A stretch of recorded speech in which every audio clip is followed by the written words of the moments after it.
Chers auditeurs de Méridien Zéro, bonsoir. Eugène Crampon au micro. Avec moi ce soir pour co-animer mon vieux complice, mon ami Gérard Vaudan. Hein, le duo est reformé. J'en suis ravi. À la barre, notre ami Lord Tesla. Et ce soir, nous avons le bonheur de recevoir notre ami Pierre Jovanovic. Bonsoir Pierre. Bonsoir. Vous étiez nombreux, chers auditeurs, à vouloir le réécouter, le réentendre. Il est vrai que l'année dernière, nous avions fait une émission avec lui au moment de la parution de son livre sur Blightmaster, la banquière démoniaque de la JP Morgan. Nous allons en reparler évidemment de ce personnage ce soir. Et ce soir, nous allons faire un tour d'horizon avec lui sur la situation économique et financière.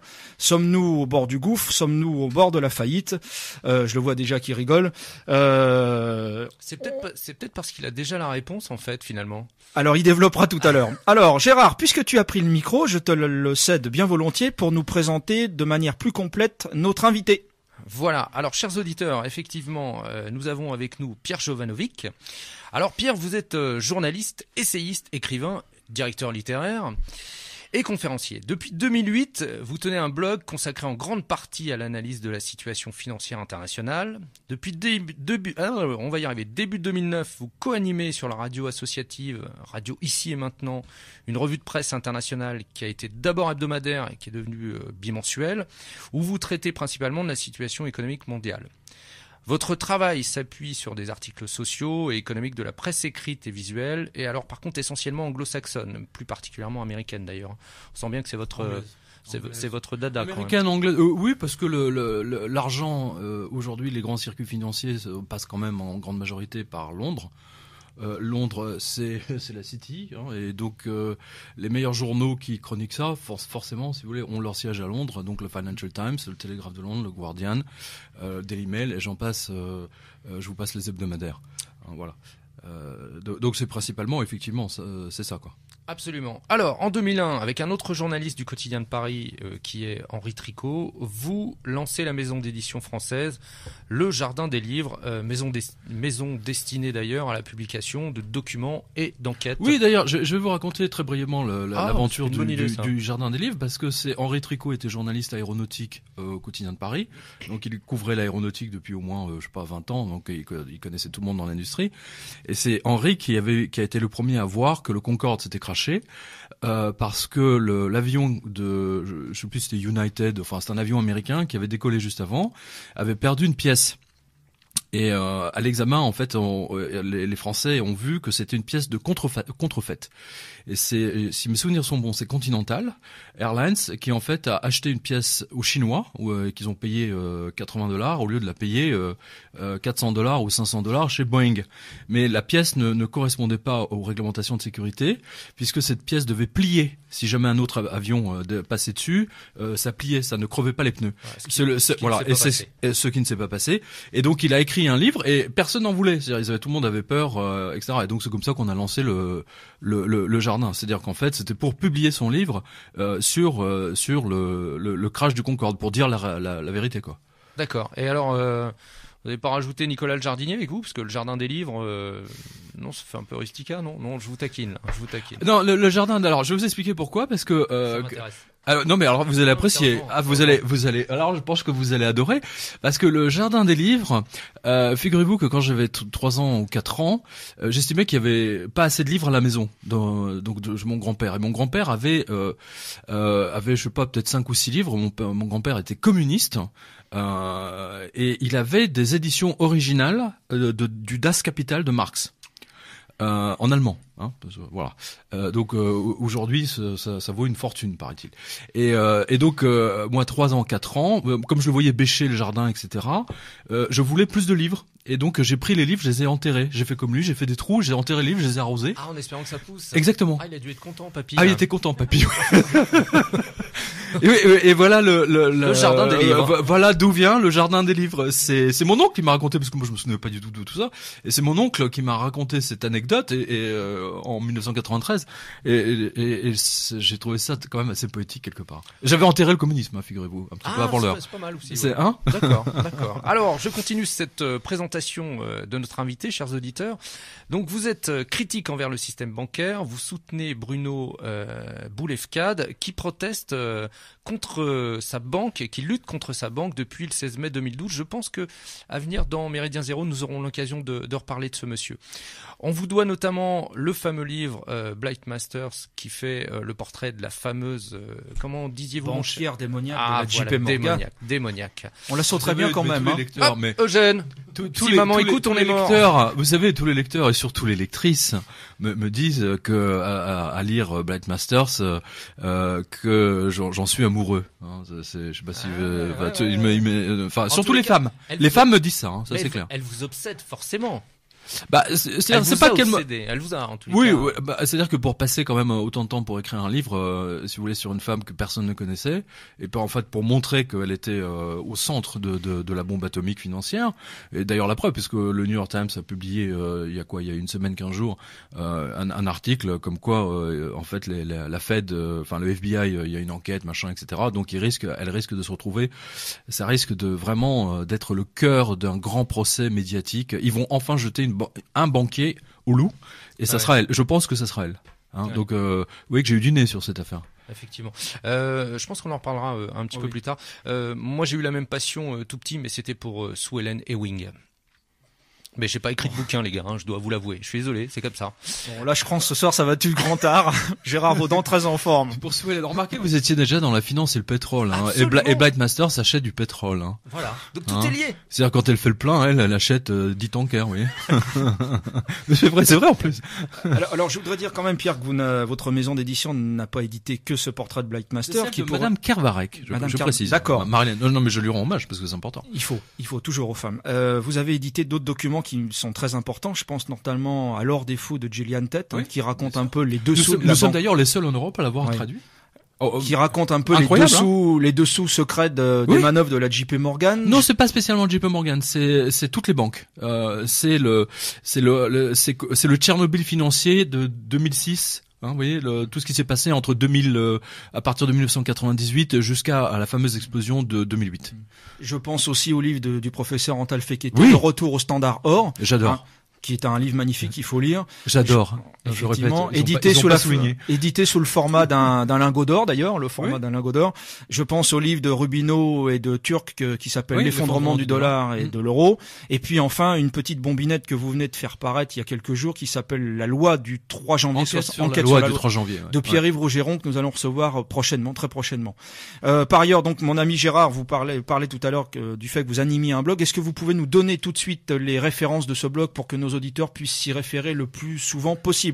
C'est très simple, c'est www.quotidien.com. Voilà. Donc on sait que c'est un des blogs sur la question économique et financière qui est un des plus lus, des plus consultés. C'est de loin. Rarement cité malheureusement. Surtout pas, attendez, vous plaisantez quoi. Vous plaisantez. En matière de site internet, de toute façon, sinon www.jovanovic.com, si je ne m'abuse. Oui, ça vous tombez sur mes livres, etc. Mais pour tomber directement sur le blog et sur les informations, c'est Quotidien qui vous redirige en fait directement sur le blog. Voilà. Donc mais c'est de loin aujourd'hui le premier blog de France, c'est clair. Bien. Bien, Pierre, nous allons rentrer tout de suite dans le vif du sujet. Donc le thème de notre émission, sommes-nous au bord du précipice en matière économique et financière? Et nous allons faire tout d'abord un voyage à vos côtés, puisque ces derniers temps, vous avez pas mal circulé en Europe, non pas seulement pour faire du tourisme, mais pour faire votre métier de journaliste. Vous êtes allé en Grèce, vous êtes allé à Chypre, vous êtes allé en Espagne. Posons-nous pas en Espagne. Pas encore. Je devais aller en Espagne et en fait, je l'ai remplacé par Chypre. Bon, c'est bien aussi. C'était mieux. J'étais au cœur de l'actualité parce que j'étais le seul journaliste à y être allé. Il y avait juste une équipe de France 3 que j'avais croisée qui est partie parce qu'il n'y a pas eu d'émeute devant les banques. Ouais, non, mais c'était un mensonge en plus. Ils étaient appelés au Trocadéro pour le résultat du PSG. Alors, on va commencer par la Grèce. Je suppose que la Grèce, vous n'êtes pas allé uniquement pour visiter l'Acropole, ce berceau de civilisation. J'y suis allé véritablement. Mais vous savez, en plus, ce sont mes lecteurs, ce sont les lecteurs du blog qui m'ont demandé d'aller en reportage, de visiter. D'accord, c'est vraiment une demande de vos. Absolument. Mais vous savez, moi j'écris depuis 1984. J'ai écrivé dans mes premiers papiers, c'était dans le Matin de Paris en tant que tout jeune stagiaire journaliste avec Perdriel. Journal socialiste proche du PS à l'époque. Oui, bah oui, on venait d'hériter de Max Gallo, qui sortait de la secrétaire, qui était secrétaire général de l'Élysée. Et le mec, ils l'ont nommé rédacteur en chef du Matin de Paris. Et toute la rédaction a démissionné, moi y compris. Et 24 heures plus tard, j'étais au Quotidien de Paris parce que Philippe Tesson lisait mes articles. Alors, donc oui, il y a beaucoup de gens qui me connaissent. De par mon activité de journaliste, tout simplement. Donc là, vous êtes en train de nous dire qu'à l'époque, les journalistes pouvaient démissionner. Oui. C'est-à-dire que il y avait une conscience journalistique, peut-être. Absolument, bien sûr. Je crains que ça n'existe plus. Non, ça n'existe plus, non. Non, je me souviens de. Aujourd'hui, c'est la gamelle qui prime. Typiquement de tous les journalistes. Je me souviens qu'il y a eu une grève. Moi, je me souviens parce que j'étais en reportage à Budapest et je suis rentré et j'ai vu Pierre Fedel qui était notre rédacteur en chef, qui avait les pieds sur le bureau, vous savez comme dans les films de cow-boy. Et j'ai dit mais qu'est-ce qui se passe? Il m'a dit mais tout le monde est en grève. On a hérité de Max Gallo comme rédacteur en chef. Alors qu'il était secrétaire général de l'Élysée, donc c'est du n'importe quoi. Voilà. Oui, effectivement, c'était une époque où les journalistes faisaient valoir leur clause ce qu'on appelle la clause de conscience. Alors, la Grèce, revenons-y. Vous êtes allé en Grèce en tout début d'année, si mes souvenirs sont bons. C'était en novembre. En novembre 2012, d'accord. En novembre 2012, et j'y suis resté 10 jours. Voilà. Bien. Dans quel état avez-vous trouvé ce pays? Écoutez, moi j'ai trouvé la Grèce dans un état bien mieux que la France. Je sais que ça vous paraît, ça vous choquer. Va falloir expliquer, la Pierre. Oui, non, mais je vais vous l'expliquer, ça. Mais vous savez, j'ai eu beaucoup de témoignages de lecteurs qui m'ont dit avoir ressentir exactement la même chose que moi quand je suis revenu d'Athènes. C'est-à-dire que j'estime que c'est quand j'ai atterri, quand j'ai commencé à discuter avec les gens à Athènes, etc., à prendre l'ambiance, vous voyez, je me sentais 10 000 fois mieux, plus en sécurité, etc., qu'à Paris. Il y a une ambiance à couper au couteau à Paris. Il y a une violence. D'ailleurs, on l'a vu il y a pas très très longtemps, alors que à Athènes, vous n'avez pas ça. Vous n'avez pas du tout ça. Je veux dire, les gens ne se détestent pas les uns les autres. Je pense qu'au niveau de l'immigration, c'est pas du tout les mêmes taux. D'ailleurs, c'est la raison pour laquelle, si vous allez à Rome, l'immigration n'est pas du tout au même niveau que la France. Et c'était extraordinaire parce que quand je suis revenu d'Athènes, j'ai retrouvé cette sale ambiance. Il y a quelque chose d'épouvantable qui flotte au-dessus de Paris. C'est comme une nuée d'une violence des gaz. Vous savez, il manque juste une étincelle pour mettre le feu. Voilà. Enfin, je sais pas, moi c'est vraiment ce que j'ai ressenti. Et j'ai eu plein de mails de lecteurs, parce que vous savez que mon blog est lu par beaucoup de banquiers, par définition, de traders, de financiers, de chefs d'entreprise, etc., qui me suivent maintenant depuis des années. Et ils me disent, et ce sont des gens qui prennent régulièrement l'avion, et ils me disent, mais à chaque fois que j'arrive à Roissy ou à Orly, je ressens la même chose. Je vous assure, vous le verrez, si vous partez en Italie ou même en Espagne, vous avez pas la même sensation, y a pas ça. Bon, et pourtant la Grèce c'est un pays, on nous dit, en état de délabrement, oui. Vous avez quand même pas trouvé le paradis là-bas. Bon, écoutez, sincèrement, je trouve que l'état de délabrement de la France est bien plus avancé que celui de la Grèce. C'est justement, vous voyez, c'est de l'importance d'aller sur le terrain, c'est de voir à quel point, si vous voulez, les télévisions vous donnent un message qui est complètement faux, c'est-à-dire qui est complètement organisé. La vente de la Grèce, la vente, parce que c'était une vente pure et simple, c'est organisé par l'Europe. Vous avez vu que dans la foulée de la Grèce, 6 mois plus tard, on a eu Chypre. Ce sont toujours des pays orthodoxes, je vous le signale. Voilà. Et c'est pour prendre l'argent des Grecs et surtout les stocks d'or de la Grèce, puisque ils ont braqué les stocks d'or de la Banque centrale de Grèce, comme ils ont braqué les 3/4 des réserves d'or de la Banque de Chypre. Vous l'avez vu sur le blog, je l'ai chroniqué parce que j'étais à Nicosie pendant une semaine aussi. Donc vous voyez qu'il y a derrière tout ça, il y a la mainmise sur l'or, sur les stocks d'or de chaque pays. Et si vous allez sur le blog maintenant, là, où vous allez retrouver un autre papier, où vous avez une demande de la part des Américains indirecte, parce que ça passe par le World Gold Forum, je sais pas quoi, qui demande à ce que l'Italie mette ses 3000 tonnes, 3500 tonnes, je sais pas combien, en garantie de ses dettes. Alors je sais que la France a exactement on doit avoir 200 kilos ou 200 tonnes d'écart avec les Italiens, et ils vont demander exactement la même chose. Ils veulent récupérer l'or. Et je sais pas si on en avait parlé il y a 1 an et demi, mais il y a 2 ans, lorsqu'il y a eu le sommet du G20 à Cannes ou à Nice, je me souviens très bien de cette anecdote où Obama et Sarkozy ont pris Angela Merkel dans un coin. Oh la vache! Et ils ont avoir faim, Non mais attendez la suite. C'était pas vraiment pour ce que vous pensez, Et ils ont essayé de la convaincre de mettre les stocks d'or de l'Allemagne en garantie de l'EFSF, qui, je vous rappelle, il y a 2 ans, c'était le grand bazar dont tout le monde parle, enfin, les pseudo-commentateurs économiques vous parlez, que ça allait sauver l'Europe, que ça allait sauver la crise, que la crise était derrière nous, et j'en passe, et des meilleurs. Et donc, ils voulaient, à la base, que Angela Merkel mette l'or des Allemands, l'or du Rhin, en garantie de l'EFSF. Et bien entendu, elle a refusé. Elle a refusé. Elle est pas folle, la guêpe.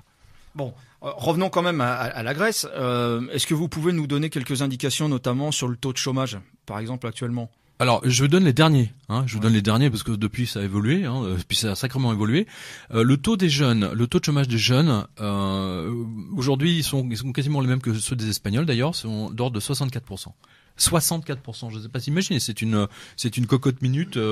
Là aussi, on attend d'explosion. 64% de chômage pour les jeunes et pour les adultes officiels. C'est les chiffres officiels, donc vous rajoutez une bonne 10 points.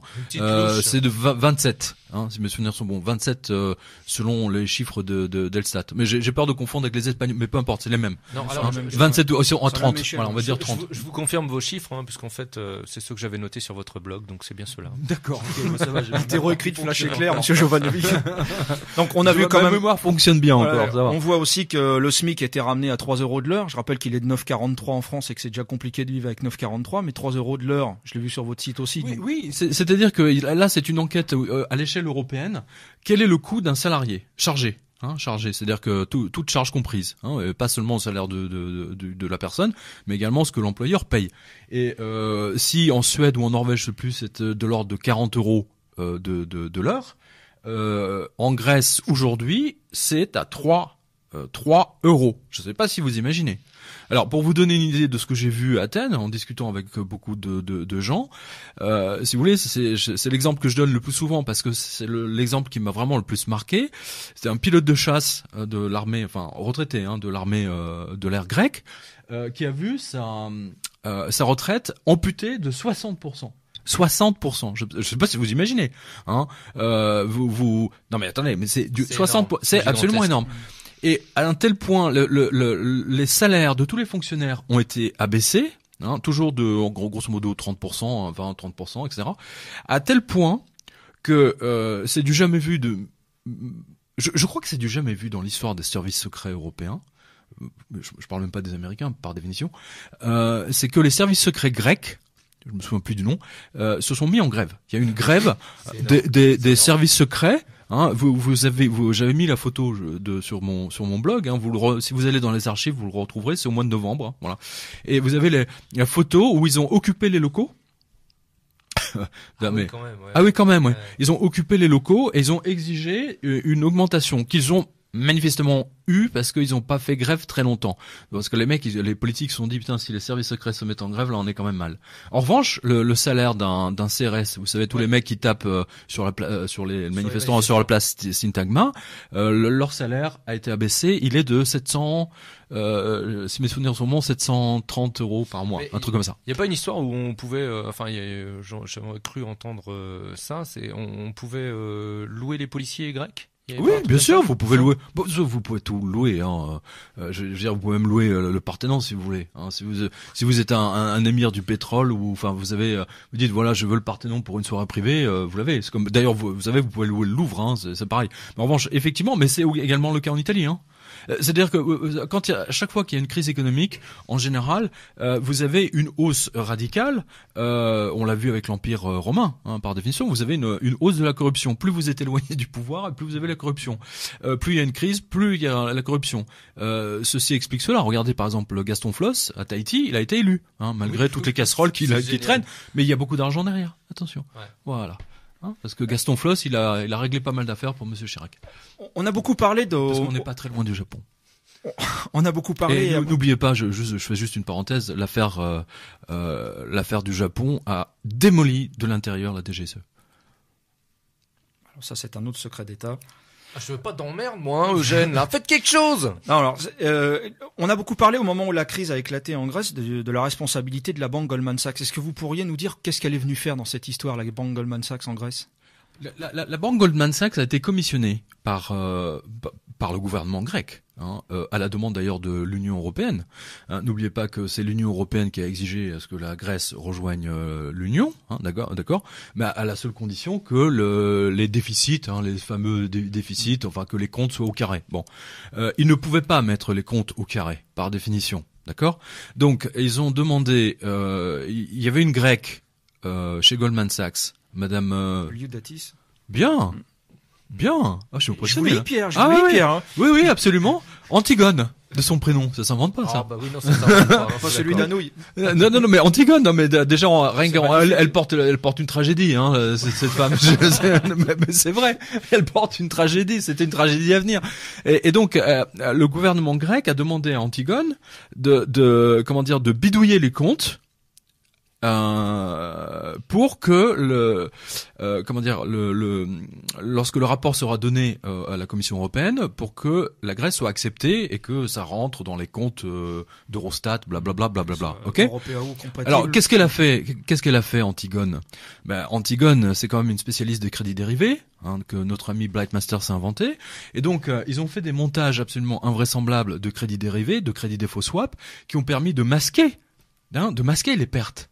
Voilà. Et donc c'est pour ça, si vous voulez, que quand ils ont rendu les comptes de la Grèce, tout paraissait vraiment très bien. Alors que eux savaient pertinemment que un jour ça allait sauter. Alors Goldman Sachs étant au courant, par définition, de la magouille, de l'arnaque, puisque c'est eux qui l'ont monté pour le gouvernement, on peut même pas dire que c'est Goldman. Vous voyez ce que je veux dire? C'est évidemment, ils ont parié sur le fait que la Grèce allait exploser. Du coup, c'est exactement comme l'affaire Magnetar que je raconte dans Blightmaster. C'est exactement la même chose. Voilà. Ils savaient que la voiture, que le moteur allait exploser, et donc ils ont parié sur ils ont parié sur le fait, ils ont mis 10 millions de dollars en disant que le moteur va exploser. C'est un pari. Si ça explose, tu me donnes 10 millions, si 10 ou je sais pas combien, et si ça explose, c'est moi qui te donne 10 millions. Bon, je résume ça à la louche. La permutation de l'impayé. Oui. Non, là c'est peu vicieux. Là c'est parier, c'est parier sur le fait que quelqu'un va s'exploser la gueule. Voilà. N'oubliez pas le principe du crédit défaut swap, parce que c'est important pour comprendre ce qui s'est passé en Grèce. Le principe du crédit défaut swap, c'est que aujourd'hui, vos auditeurs habitent un appartement, une maison, et ils ont tous une assurance de la maison, d'accord, voilà.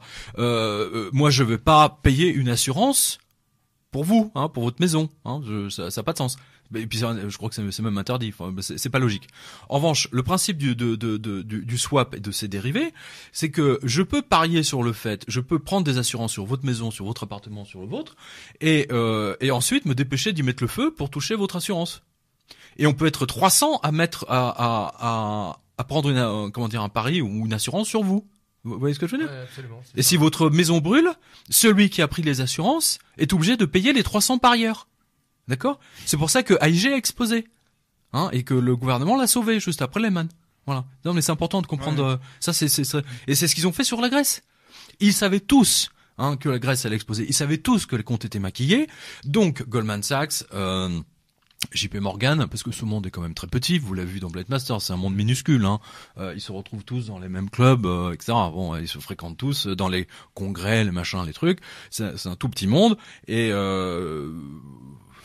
il va de soi que l'ensemble de l'empire financier anglo-saxon, y compris français, BNP, etc., ils ont largement parié sur le fait que la Grèce allait exploser. D'ailleurs, rappelez-vous, les taux d'intérêt sur les bons du trésor du grec, à un moment donné, c'était monté à genre 100%, 200%, enfin, du délire. On a vu des chiffres complètement délirants.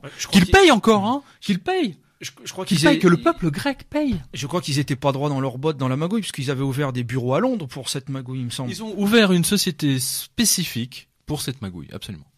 Je sais plus comment, je donne le nom dans mes papiers là que j'avais fait en direct d'Athènes. Est-ce que vous pensez que la Grèce, dans l'état où elle se trouve aujourd'hui, elle peut encore s'en sortir? Est-ce qu'elle peut rembourser quelque chose? Non, mais elle ne peut rien rembourser du tout, c'est d'une plaisanterie.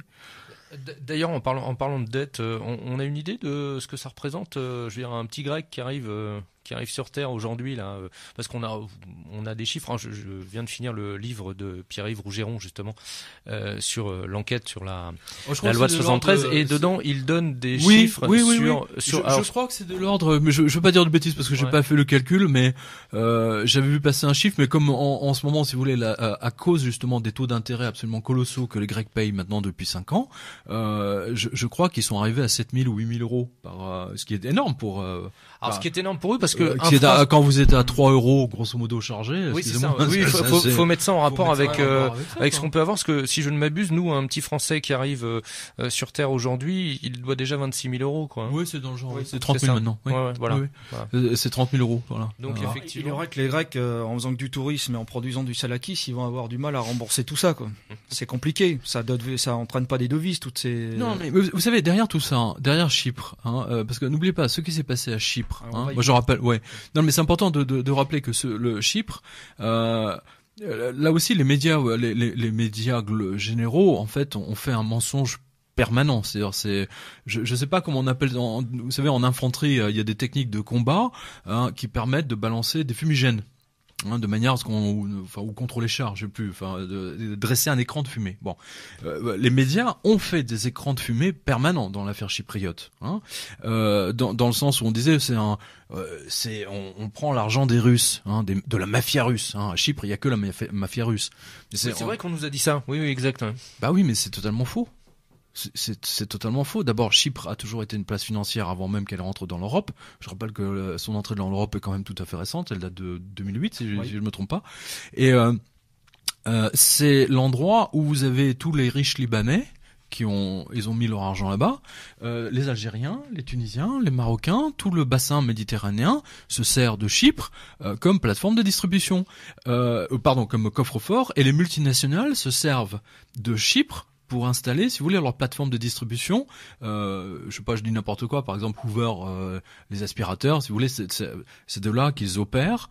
Ils facturent l'Algérie, le Maroc, etc. Et tout l'argent arrive à Chypre. Voilà. Donc c'était vraiment une véritable plateforme financière.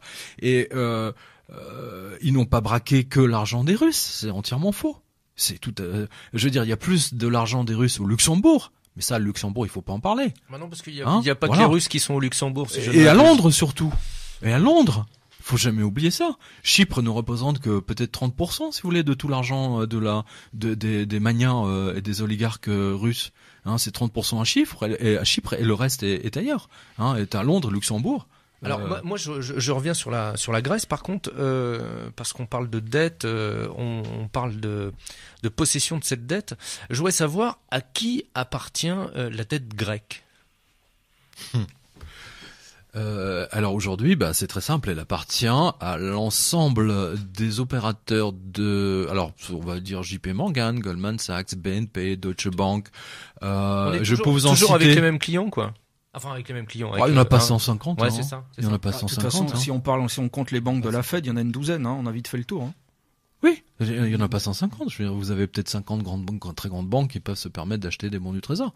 Et je vous rappelle que officiellement, ce qui est absolument extraordinaire, la grande magouille qui a été faite avec Chypre, c'est qu'ils avaient préparé leur coup longtemps à l'avance, puisqu'à partir de 2009-2010, le gouvernement chypriote, le ministre des Finances chypriote et surtout le gouverneur de la Banque centrale, qu'est-ce qu'il a fait ? Il a acheté de la dette grecque, sachant que la Grèce ne pourra jamais rembourser. Ah oui, d'accord. Voilà, d'où le plantage global, parce que en Chypre, ils en avaient des liquidités, mais ils se sont pris une telle tôle. Mais il faut être très con pour acheter de la dette grecque quand même. Non, est-ce que je veux dire ? C'est aberrant. Quel est justement l'intérêt moi, je voudrais que vous nous expliquiez donc, tout ça. C'est piloté, tout ça, c'est préparé. Moi, je le vois dans ma revue de presse. Vous savez, comment vous expliquer ça ? Ça fait partie de l'invisible, de ce qu'on ne perçoit, de ce qu'on ne voit pas, l'impalpable. Voilà. C'est-à-dire que depuis 5 ans, 6 ans, et puis indépendamment de mon expérience de journaliste, tout simplement, j'ai un fil conducteur. Je vois, si vous voulez, tout ça avec le paradoxe du 14 juillet, et ça me permet, si vous voulez, de voir les choses arriver maintenant, de manière, mais vraiment, je les vois arriver de très loin. Et donc ça m'amuse parce que je les donne souvent à la radio et les gens sont scotchés parce que 6 mois après ça arrive contre toute attente. Mais vous savez, les informations elles sont là, elles sont disponibles. Il suffit simplement de les passer au tamis. Voilà.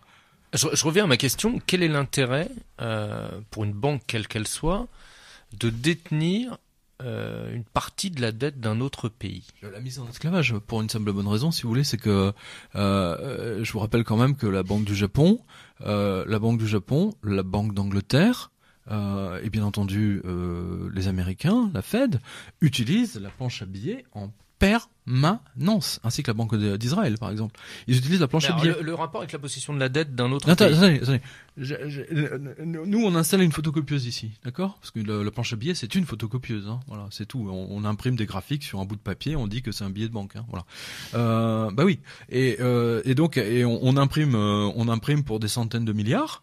Hein, donc ça nous coûte rien, ça nous coûte quelques ramettes de feuilles A4, hein, c'est tout. Et avec ça, nous, on va acheter des bons du trésor grecs, ou français, ou espagnols, ou italiens. Vous me suivez? Ouais, absolument. Ah non, mais attendez, c'est vachement important. Ouais. C'est quelque chose, c'est un message. C'est pas un message, excusez-moi. C'est une, c'est une explication que j'essaie de donner aux Français le plus souvent possible, afin qu'ils comprennent que nous vivons dans une escroquerie monumentale pilotée par les Américains et qui rachètent la France avec des planches à billets, avec des photocopieuses. Voilà. Et l'exemple que j'ai donné il y a pas très longtemps, c'est un conglomérat immobilier de commerce, hein, de bureaux, commerce, centres commerciaux, qui a racheté pour l'équivalent de, je crois, 100 ou 200 millions d'euros, 10 immeubles ou 15 immeubles à une filiale de la BNP qui s'appelle Klépierre. Hein. Donc vous voyez qu'ils achètent avec leur photocopieuse. Hein, alors là, ce sont pas des bons du trésor, là. Non, mais ça va beaucoup plus loin. Vous achetez des bons du trésor avec votre photocopieuse, vous mettez un mec en esclavage. D'accord, j'achète des bons du trésor avec votre photocopieuse. Avec ma photocopieuse. Mon pouvoir, il est où là? Ça veut dire que je tiens dans ma main un politique, le président du pays en question. C'est ça l'idée? Oui. Je peux faire passer des lois, qu'est-ce que je peux... Bah, évidemment. D'abord, la corruption. On est vraiment dans du lobbying de très haut vol, etc. Attendez, on a vu le cas il y a 2 jours. Attendez, je vous signale, on a vu le cas il y a 2 jours. Il y a un diplomate américain qui a été arrêté à Moscou.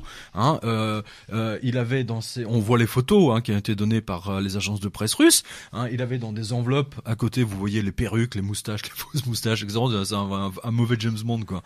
Et on voit les enveloppes transparentes avec des billets de 500 €. De 500 €. Et donc il distribuait il essaie de recruter un mec du FSB ou je sais plus quel truc de sécurité. Vous voyez ce que je veux dire? Mais dans les autres pays, en Chili, c'est ce qu'ils ont fait. Les Américains ont racheté le monde avec la planche à billets. C'est ça que vous devez comprendre. Et c'est pour ça qu'ils interdisent à la Banque centrale. Ils ne veulent pas que la Banque centrale européenne, hein, parce que n'oubliez jamais une chose, c'est le professeur Fekete qui l'a dit. L'Allemagne n'est pas un pays indépendant, c'est les Américains qui la pilotent. Ce sont les Américains qui pilotent l'Allemagne et personne d'autre. Les Américains, ça c'est un truc que j'ai compris quand j'étais aux États-Unis en tant que j'ai exercé ma profession de correspondant. C'est que les Américains considèrent qu'ils ont envoyé l'armée en 44 et qu'ils ont sauvé l'Europe et que l'Europe leur appartient. Voilà. Donc tout leur est dû. Voilà. Eux, c'est leur mentalité et de ce point de vue-là, on peut très bien le comprendre. Vous me suivez, hein? On aura une dette de sang perpétuelle envers eux, quoi. Oui. Mais sauf que les Français sont tellement stupides qu'ils oublient de leur préciser que nous, on a une dette de sang, hein, vis-à-vis d'eux. Hein, eux, ils ont une dette vis-à-vis de nous, pardon, hein, parce que c'est quand même les caisses ont été vidées de Louis XV, hein, pour payer les Américains qui résistaient aux Anglais, hein, et ça nous a valu la Révolution française, hein. Faut peut-être pas l'oublier, ça. Eh oui. Oui, il y aurait pas d'Amérique aujourd'hui si Louis XV n'avait pas vidé les coffres pour payer les Américains et leurs armes, etc. Alors précisément, vous parlez des Américains. Pourquoi on dit jamais qu'ils sont plus endettés que les Grecs, ces gens-là? On n'en parle jamais. On parle toujours de l'endettement de la Grèce, mais les Américains sont beaucoup plus endettés. J'ai même mis un papier sur c'était un papier qui était signé je sais plus, je crois que c'est Wall Street Journal ou un autre, enfin peu importe, que les Américains par tête d'habitant, je me souviens plus du chiffre, mais les Américains sont plus endettés par tête d'habitant, pardon, que les Grecs. Mais c'est là où je reviens toujours en tant que journaliste. Ce que je vois, si vous voulez, c'est l'écran de fumée. C'est-à-dire que ils vous disent regardez là-bas, il y a quelqu'un qui monte là-bas, et oh là là, mais ils vont faire faillite, etc. Alors qu'en fait, c'est eux qui sont en train de faire faillite. Ils sont déjà en faillite en fait. Ils sont déjà en faillite, hein, malgré la planche à billets des Japonais. Hein, les Japonais, c'est un pays qui appartient par définition aux États-Unis. Je vous le rappelle quand même. Hein. Alors c'est marrant, c'est ce que j'avais cru comprendre, moi. Je termine là-dessus. Ouais, je veux terminer parce que c'est important. Malgré la planche à billets japonaise, le Japon est endetté à 200% du PIB. Oui, justement. Vous comprenez? Donc ça, même la planche à billets ne suffit pas. Mais la dette appartient aux Japonais. Ah, ça c'est une grande différence en effet. C'est chez vous que je l'ai lu. Hein. Oui, absolument. Mais c'est très juste. Donc c'est pour ça que je pensais que c'est un détail qui a échappé aux Américains à l'époque. Ouais, parce que c'est quand même super important, quoi. Parce que la preuve, ce qu'on vient de développer là. Si vos auditeurs veulent acheter, on a fait j'ai plein de lecteurs, d'auditeurs de la radio qui sont allés dans leur banque, ils allaient voir le chargé de compte. Pour acheter la dette française. Alors là, vous avez le chargé de compte qui dit voilà, alors Monsieur Dupont, Monsieur Martin, vous voulez pas me prendre un petit PEL là, hein, un petit livret A? Non, je veux de la dette. Non, donnez-moi, non, moi je voudrais du bon du Trésor français. Le mec il se décompose. La plupart ne savent même pas ce que c'était. Pour vous donner le niveau de formation pathétique de ces chargés de compte, ce sont des crétins finis. Alors justement, faut-il... Ce ne sont pas des crétins finis, ce sont des commerciaux qui sont chargés de vendre 3-4 produits, point barre. Ils savent même pas ce que c'est qu'un bon du Trésor. Mais non, mais c'est pas leur métier. La plupart ne savent pas leur métier. C'est des guichetiers à qui on a fait une formation. Oui, d'accord, mais enfin bon, quand même. Je veux dire, quand vous vendez du produit financier, vous avez quand même intérêt à connaître un minimum. Hein. Il y a un minimum syndical, je sais pas. Oui, non, mais alors à quoi ça sert? C'est comme si vous avez dit, vous êtes bouché, puis vous êtes devant, on vous apporte le bœuf, et puis vous savez même pas quel type de viande vous avez à gauche, à droite, en bas. Pour moi, ça revient au même. C'est de l'incompétence à ce niveau-là. Ouais, mais enfin, en même temps, on en est là dans ce pauvre pays aujourd'hui. Oui, on est là. Ouais. Alors, ça sert à quoi d'acheter un bon du Trésor? C'est un placement sûr aujourd'hui? On peut encore le faire? Non, pas pour les particuliers, non. Bah non, non, justement. Je pense que Pierre-Yves Augeron, dans la loi du 3 janvier, le montre très bien. Hein, il le montre. Enfin, j'ai insisté parce que c'était la clé, mais il la montre bien parce que c'est vraiment la clé. C'est empêcher le gouvernement français de s'endetter auprès des Français pour s'endetter uniquement auprès des banques privées, donc mise en esclavage. Si le gouvernement français est endetté vis-à-vis de la population française, il n'y a pas de mise en esclavage. C'est le peuple qui a la dette. Exactement, comme les Japonais. Ils ne peuvent pas, vous avez pas un pouvoir étranger qui peut nous dire vous devez payer votre monsieur le gouverneur de la Banque de France, merci de faire votre chèque de 15 milliards à la Deutsche Bank ou à Merrill Lynch ou à JP Morgan. On n'a pas fait quelque chose avec les 523 milliards il y a quelques mois là, il y a pas eu quelque chose comme ça là, les 523 milliards là, c'est Rougeron qui en parle dans son bouquin, je crois. Il y a quelques semaines ou quelques mois. Ouais, ça vous reviendra. Ouais. Ça vous reviendra. Mais non, mais l'idée c'était en fait l'utilisation justement de ces 500 et quelques milliards qui étaient en partie utilisés pour ce qu'ils devaient, pour le reste replacés auprès des fameuses banques qui elles-mêmes les avaient prêtés à des taux d'intérêt faramineux, etc. Enfin voilà, et on s'aperçoit qu'au bout du bout, c'est une décision politique qui finit dans les poches de nos amis banquiers, tout simplement. Toujours. Voilà. Toujours. Ah, c'est toujours vraiment génial ça. C'est toujours ça, mais malheureusement, je reviens à la Banque du Japon parce que la clé, elle est là. La clé du futur est là, si vous voulez. C'est que aujourd'hui, la Banque centrale du Japon est à découvert, on va dire ça comme ça. Et vous ne pouvez pas. La planche à billets, si vous voulez, c'est quand même quelque chose d'extrêmement dangereux parce que n'oubliez jamais Weimar. Hein, donc, un banquier central ne peut utiliser la planche à billets qu'avec parcimonie. Hein. C'est pour ça qu'ils appellent ça assouplissement de liquidité. Hein. J'avais dit ça là. Il a un copain. Parcimonie, c'est un Corse, mais il a un copain arménien qui s'appelle Bonétian et Parcimonie. D'accord, ok, oula. Biogène, poup, c'est du haut vol ce soir, messieurs. Bon, elle était propre, celle-là. Alors, revenons à Chypre, parce que ce qui s'est passé à Chypre, c'est un cas d'école quand même. Est-ce que vous pourriez nous dire vraiment ce qui s'est passé là-bas? On a l'impression qu'il y a eu un hold-up légal. Non, mais c'est pas une impression. Un braquage. C'est une réalité. C'est une réalité. Il s'est passé deux choses. Chypre était en faillite. Était en faillite à cause de toutes les pertes qu'ils ont encaissées sur les bons du trésor grec. On en a parlé il y a 5-6 minutes. Et les Allemands ont dit il est hors de question pour nous de remettre 10 milliards dans la poche pour sauver Chypre, hein, parce que de toute façon ils nous rembourseront pas. Hein, voilà, c'est comme la Grèce.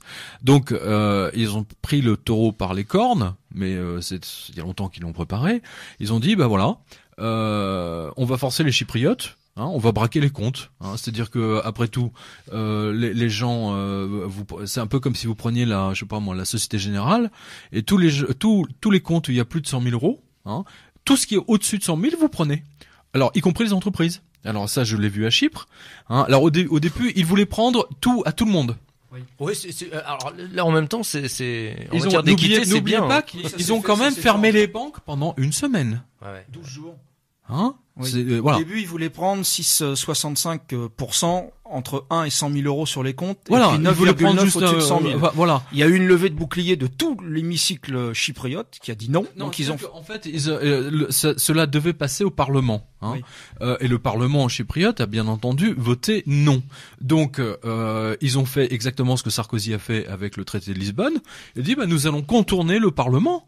On s'en tape du Parlement. On se fout du peuple. On va pas s'emmerder. Voilà, on va pas s'emmerder. Alors démocratie. Voilà, ils nous doivent de l'argent, on s'en fout. Voilà. Et donc ils ont braqué les comptes des deux banques, des deux grosses banques, la Laiki Bank et la Cyprus Bank. Alors, de manière pragmatique, j'ai quand même du mal à comprendre là. J'ai mon petit compte en banque, paf, et vous me piquez tout ce qui est au-dessus du montant décidé. Comment on peut laisser faire ça? Je veux dire, je sais pas, il y a pas eu le feu là. Écoutez, il y a eu moi justement c'est ce qui m'épate. Moi c'est ce qui m'a épaté à Chypre, si vous voulez.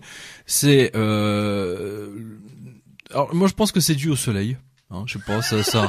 Non, mais sincèrement, je pense que ça. Il y a la mer, il y a le soleil. Sous la Méditerranée, ils sont bizarres. Faut délatiniser ou mourir. Ouais, c'est-à-dire qu'en fait, il y a une sorte d'indolence qui nous emporte d'ailleurs à moi-même. À un moment donné, bon, après tout. En même temps, c'était leur à force de picoler le soir avec eux, c'était bon. Finalement, c'est pas si grave. Mais si, c'est grave. Bien sûr que c'est gravissime, évidemment. Mais cette sorte d'indolence permet aux Grecs de voir les choses de manière un peu aux Chypriotes qui plus est, de voir des différents. Moi, je l'ai dit à la radio. Vous savez que Chypre est le seul pays au monde où on fête, comme nous on fête Noël, eux ils fêtent le déluge, la catastrophe du déluge, et ça s'appelle Cataclysmos. Ouais, bon, vu sous cet angle, effectivement. Non, mais ils fêtent Cataclysmos. Ils prennent une musette ce jour-là, quoi. Ou Catastrophos, un truc comme ça. Ouais, enfin, un truc en hausse, ça marche toujours. Et c'est pour ça que j'ai dit, en fait, c'est tout est là, quoi. Ils auraient même dû appeler leur banque Catastrophos ou. Ce qui est effarant, c'est quand même en 2008, quand ils rentrent dans l'Union Européenne, c'est encore une économie florissante. Mais ça a toujours été Chypre a toujours été une économie florissante. Ils adhèrent pour des raisons géopolitiques, on l'a oublié, c'était pour avoir un droit de veto pour dire non à l'entrée de la Turquie. C'était la véritable raison de l'entrée. Ils ont été poussés évidemment pour y rentrer, mais c'était la véritable raison. Et en quelques années, on en arrive à se faire braquer au-dessus de 100 000 euros tous les comptes à hauteur de 60 ou 80%, c'est ce dont ils parlent. Alors évidemment, il y a des gens qui nous disent à 100 000 euros, il faut déjà les avoir, mais par exemple, il faut savoir qu'il y a une loi en Grèce pour les fonctionnaires, par exemple. J'ai vu ça cette semaine. Un fonctionnaire, quand il part en retraite en Grèce, il bénéficie d'à peine 50% de son ancien salaire, mais il part avec une prime de 150 000 euros. C'est son seul bien. D'accord. Oui. Donc là, évidemment, si on lui en pique, si on pique 60 ou 80% de ce qui existe au-dessus de 100 000 euros, il va tendre la main, quoi. Il va jouer de la guitare le long de la Méditerranée, quoi. Le retraité. Voilà. Il y a des gens qui se rendent pas compte. Ils pensent que ça ne peut toucher que les gros. Non, ça touche aussi les classes moyennes, cette histoire. Non, mais l'histoire, par exemple, tous ceux qui avaient vendu leur appartement et qui étaient en attente d'en acheter un autre. On a une petite liquidité sur son compte en banque et patatras. C'est fini. Enfin, patatratos. Il y a plus. Oui, c'est le bon taux. Oui. Tiens, il y a plus.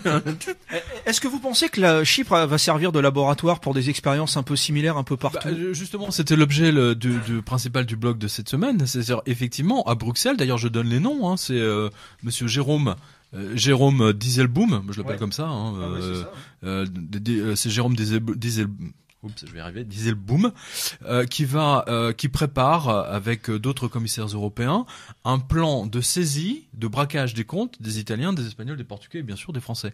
En fait, ce que vous allez voir, je vous le dis parce que je le vois venir, vous allez voir effectivement l'arrivée, la mise à disposition de l'Europe, de tous les pays européens dans une sorte de fédéral mise à disposition des États-Unis, pour un truc fédéral global. Voilà. Et c'est pour ça que sur les billets d'euros, regardez bien, si vous prenez un billet de 5 euros, 10 euros, tiens, sortez-en, voilà, 20 euros, 50 euros, si vous tournez votre billet, tiens, Bah regardez l'autre aussi. Voilà, là j'ai un billet de 100 000 euros là. Voilà. Regardez, là j'ai un disque, vous avez quoi? Enterre-le. Voilà. Alors j'ai claqué un 50 là. Alors, regardez. Sur le billet de 50, vous avez toujours la carte. Hein, vous avez l'Europe ici, d'accord? Ouais. Vous avez toujours ici, vous avez toujours l'Europe là. Ouais. Regardez. Et vous avez toujours un pont. Et si vous dessinez, si vous prenez la distance, en fait, juste ici, il y a les États-Unis. Oui, c'est le fameux projet transatlantique. Mais c'est ça, mais il est déjà là. Ouais, mais il est déjà là, le projet transatlantique. Il est dans les billets. Rendez-moi mes billets. Mais ils sont là, ils sont à vous. Payez votre cotisation à MZ, monsieur Jovanovic, rendez l'argent. Je fais comme les Européens, je braque à la chypriote. Merci. Oui, c'est vrai ce que vous dites pour l'Italie, puisqu'on a eu un faisceau d'indices cette semaine. La banque United Credit Italia menace cette semaine aussi de braquer les comptes de ses déposants. Oui, le patron de Unicredit a dit, puisque Chypre l'a fait. Mais justement, mais c'est ça qui est génial. Si vous voulez, quand il y en a un qui le fait, en fait, les autres, ils disent, tiens, ils l'ont fait, quoi, non pas nous. Ouais, c'est bien ça. sûr. Mais c'est évident. De toute façon, le public a déjà été préparé.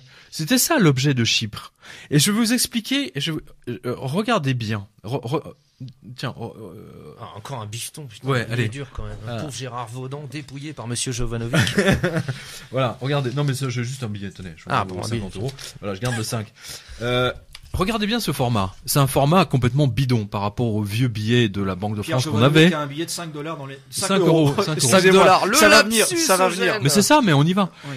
Moi, je vous rappelle que ça s'appelait les Pascal. Hein. Oui, on avait les Pascal, les Diderot. D'accord. Voilà. Et tout d'un coup, en 1979 ou 1980, tout d'un coup, vous avez un changement de format avec des billets horribles, des billets bleus. Le billet de 50 francs. Ouais, absolument immonde. Eh bien, si vous regardez bien, le graphisme, la logique du graphisme et le format, c'était déjà celui-là. Bien avant l'arrivée de l'euro. Donc vous voyez que c'était préparé depuis longtemps à l'avance. Hein. Puisque la clé de tout ça, c'est quand même l'argent. C'est quand même les billets, c'est quand même les liquidités, si je puis me permettre. Et donc, ils ont bien préparé la chose en amont. Si vous regardez bien l'iconographie des billets de banque, c'est cousu de fil blanc, si je puis me permettre. Tenez. Merci. Alors, ça tombe bien avec la transition, puisque on va demander à notre ami Lord Tesla de nous passer la première musique de cette soirée, c'est-à-dire Argent trop cher de nos amis de l'ex-groupe Téléphone qui nous manque tant. Et pendant ce temps-là, monsieur Jovanovic va rendre l'argent qu'il a dépouillé à monsieur Vaudan. Mais c'est fait, j'ai déjà tout rendu. Merci.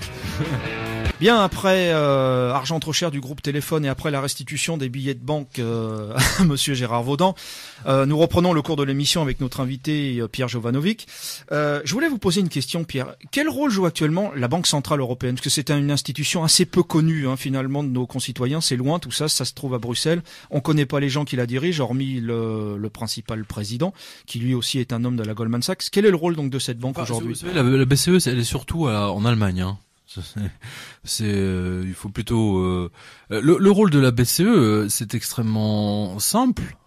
C'est comme le rôle de n'importe quelle banque centrale, sauf que celle-ci n'a absolument pas le droit de faire de la planche à billets. Elle est indépendante et son rôle à la base était d'enlever l'indépendance de chaque pays. Alors là je vais faire mieux. Puisque tout à l'heure je vous ai pris vos sous, mais là vous allez faire mieux, vous allez me donner votre porte-monnaie. Vous voulez bien? Ah non. C'est pour Eugène. J'ai que des pièces dedans, car non, mais sors de la messe. Non, là, voilà, vous avez vos cartes de crédit. Voilà, c'est surtout ça que je veux. Moi. Je l'ai laissé là-haut. Donc voilà. Bon, admettons. Bien joué, Gérard. J'ai vos porte-monnaies avec vos cartes de crédit, d'accord, et vos chéquiers, d'accord. C'est moi qui l'ai, ok. Eh bien, vous n'êtes plus indépendant. Puisque pour chaque paiement gros paiement que vous êtes obligé de faire, vous êtes obligé de passer par moi en tant que Banque Centrale Européenne qui ne répond à personne. Et je vous signale qu'il y a 6 mois exactement, parce que ou 7 mois, je sais plus. D'ailleurs, j'ai fait une grosse déprime à la radio ce jour-là. C'est que le gouvernement français, par un vote au Parlement, a rendu le contrôle de nos banques à Bruxelles. Et attendez, ils ont même donné encore plus de contrôle qu'ils n'en demandaient. Puisque j'ai vu la déclaration je crois que c'est le numéro 2 ou le numéro 3 de la BCE qui a été cité par le Financial Times, et qui disait mais on n'aurait jamais imaginé obtenir ça aussi facilement des Français. Comme quoi on s'est fait non mais c'est absolument grandiose. Je veux dire, là nous sommes aujourd'hui, la France est vendue intégralement. Pièce par pièce, bout par bout. Je suis même et alors ce qui m'amuse, si vous voulez, c'est ça qui est extraordinaire. C'est le paradoxe, c'est que vous voyez François Hollande qui nous fait tout un truc sur l'esclavage, alors qu'il est en train de mettre les Français en esclavage. C'est ça qui est extraordinaire. Et là aussi, on retrouve à nouveau, si vous voulez, cet écran de fumée. Voilà. On a rendu le contrôle, c'est-à-dire que demain, là je vous donne un exemple typique. Demain, parce que moi j'ai vu la conférence de Hollande tout à l'heure. Demain, par exemple, Hollande dit ouais, je veux que toutes les banques françaises prêtent de l'argent aux PME. Voilà. Voilà, c'est un ordre, elles doivent le faire. Je tape sur la table. Boum, boum. Aujourd'hui, une fois que le pouvoir a été donné de pouvoir de régulation a été donné à l'Europe, le patron de la Société Générale de la BNP, il va dire Hollande, mais j'en ai rien à foutre. J'en ai rien à cirer. Moi, je dépends de Bruxelles. C'est ça. Mon patron, c'est pas toi en fait. Ouais, exactement. C'est ça. Et d'ailleurs, c'est toi qui m'as donné comme nouveau patron, et tu as rendu les clés de ma banque et tu les as données à Bruxelles. T'as donné les clés du coffre-fort à Bruxelles, donc maintenant tu te démerdes. Mais au contraire, ils sont trop contents les banquiers. Donc les politiques les politiques aujourd'hui, les politiques françaises n'ont strictement plus aucun contrôle sur la finance française. Et c'est pour ça que la situation va se détériorer. Et c'est pour ça que le chômage va s'accentuer encore plus et ça va être encore plus rapide. Si vous pensez que c'est fini, détrompez-vous. On est juste au début. Là, c'est vraiment, on rentre dans quand même, c'est moyennement dur là, mais ça va être empiré là. C'est nécessaire d'avoir un taux de chômage, on va dire important pour nos amis, les croque-mitaines, les croque-morts là qui nous bouffent la laine c'est important, oui, c'est important si vous voulez parce que ça touche en fait un autre point. Vous savez que Sarkozy avait donné son accord, parce que je parle de lui parce que j'avais suivi un petit peu l'affaire. Il avait donné son accord à ce qu'il y ait 200 000 personnes qui arrivent chaque année officiellement des immigrés et qui n'étaient pas spécialement, si vous voulez, des ingénieurs ou des voilà. Donc c'est quand même assez étonnant parce que ça permet de maintenir les salaires bas. Mais ceci est un autre sujet. Faites attention, c'est un autre sujet. Tout est lié. Tout est lié, mais c'est un autre sujet. Tout est lié. Mais ça, c'est plus dans le livre de Rougeron, avec la loi du 3 janvier, parce que tout ça date de la même époque. Voilà. Alors, ça, c'est important. Quel avenir vous lui voyez à l'euro ? Est-ce que vous pensez qu'il est déjà mort ? Ah oui, clairement, Chypre, si vous voulez, ce qui s'est passé à Chypre, si vous voulez, il s'est passé une chose très importante à Chypre. Vous avez vu que le cours de l'or est remonté à toute vitesse, que tout le monde s'est précipité sur l'or. Quand les Américains ont vu ça, ils ont appelé, ils ont dit à leur valet de la banque du Japon, la banque centrale du Japon, il a dit Coco, tu me prépares ta photocopieuse et tu me sors pour 1200 milliards de dollars de planches à billets et tu vas m'acheter tout ce qu'il y a comme or. Donc c'est extraordinaire parce que ces mecs-là achètent de l'or. C'est surtout l'or papier parce qu'il faut baisser les cours. Parce que il est important, il est vital pour eux que le cours de l'or ne décolle jamais. Pourquoi ? C'est très très important. Ouais, j'ai du mal à comprendre. Parce que ça tue le dollar. Parce que ça tue le dollar. Pour les Américains, ce qui est vital, c'est de maintenir le dollar comme monnaie d'échange international. Mais ils sont en train de perdre la partie. Et l'or, moi je cite souvent Alan Greenspan qui disait l'or c'est le canari dans la mine. C'est-à-dire qu'à partir du moment où le cours, quand il n'en respire plus, voilà, et quand le cours de l'or commence à monter, ça y est, il y a danger, c'est fini et ça, on revient toujours à la loi de ce qui s'est passé en 1971. Là, c'est Antal Fekete, pour le coup, qui nous explique très bien avec son retour au standard or, quand, en fait, tout ce cirque, toute cette crise, en fait, n'est que le résultat, l'aboutissement final du défaut de paiement des Américains, de la sortie du standard or en 71. Il l'avait dit. Rappelez-vous, le retard au standard or, les articles qu'il avait écrits, il les a écrits en 2007-2008. Il les a pas écrits après.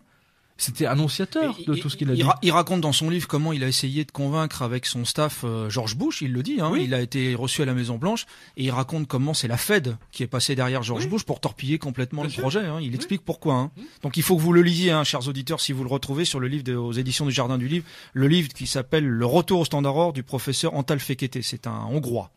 Oui, voilà. Donc vous allez sur le site www.lejardindelivres.fr. Est-ce que vous pensez que la proposition du ministre allemand Oskar Lafontaine est judicieuse quand il dit qu'il faudrait finalement un euro pour la zone nord, c'est-à-dire en clair dans son esprit pour les pays qui travaillent, et puis un euro pour la zone sud pour les cigales, en quelque sorte. Ouh là là là là, halte de là, mon cher Eugène, je crie à la discrimination. Qu'est-ce que c'est que ça ? Dans le sud, on branle rien.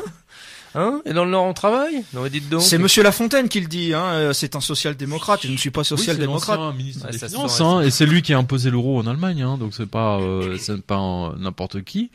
Je veux dire, l'Europe était valable tant qu'il y avait des pays qui avaient des PIB similaires. Hein. C'est clair. À partir du moment où vous faites rentrer dans la zone euro des pays dont le PIB n'a strictement rien à voir avec vous, vous explosez tout. Hein. En France, ça avait commencé, rappelez-vous, par l'affaire du plombier polonais. Ouais. Hein, parce que le petit plombier de votre quartier, hein, qui lui paye toutes ses charges et ses machins, qui paye au RSI, à ces vampires de l'URSSAF et j'en passe, c'est des meilleurs, il se retrouve d'un seul coup en concurrence avec des mecs qui sont payés 5 euros de l'heure, qui ne payent pas de charges et qui facturent à Varsovie. Et tout ça est légal. Donc c'est pas forcément, ça entraîne la destruction de votre pays. De toute façon, le système européen va entraîner la destruction de la France. Voilà, pour moi, maintenant, je le vois, c'est très clair, c'est très net pour moi. C'est très net. C'est pour ça, d'ailleurs, qu'à la radio, il y a pas très longtemps, enfin, il y a un mercredi dernier, j'ai dit, maintenant, il ne reste plus qu'un coup d'État, hein, que les militaires prennent le pouvoir, parce que après, c'est fini, il y aura plus, ça sera trop tard. Les militaires, en même temps, il nous en reste plus beaucoup, plus ça va, moins il y en a.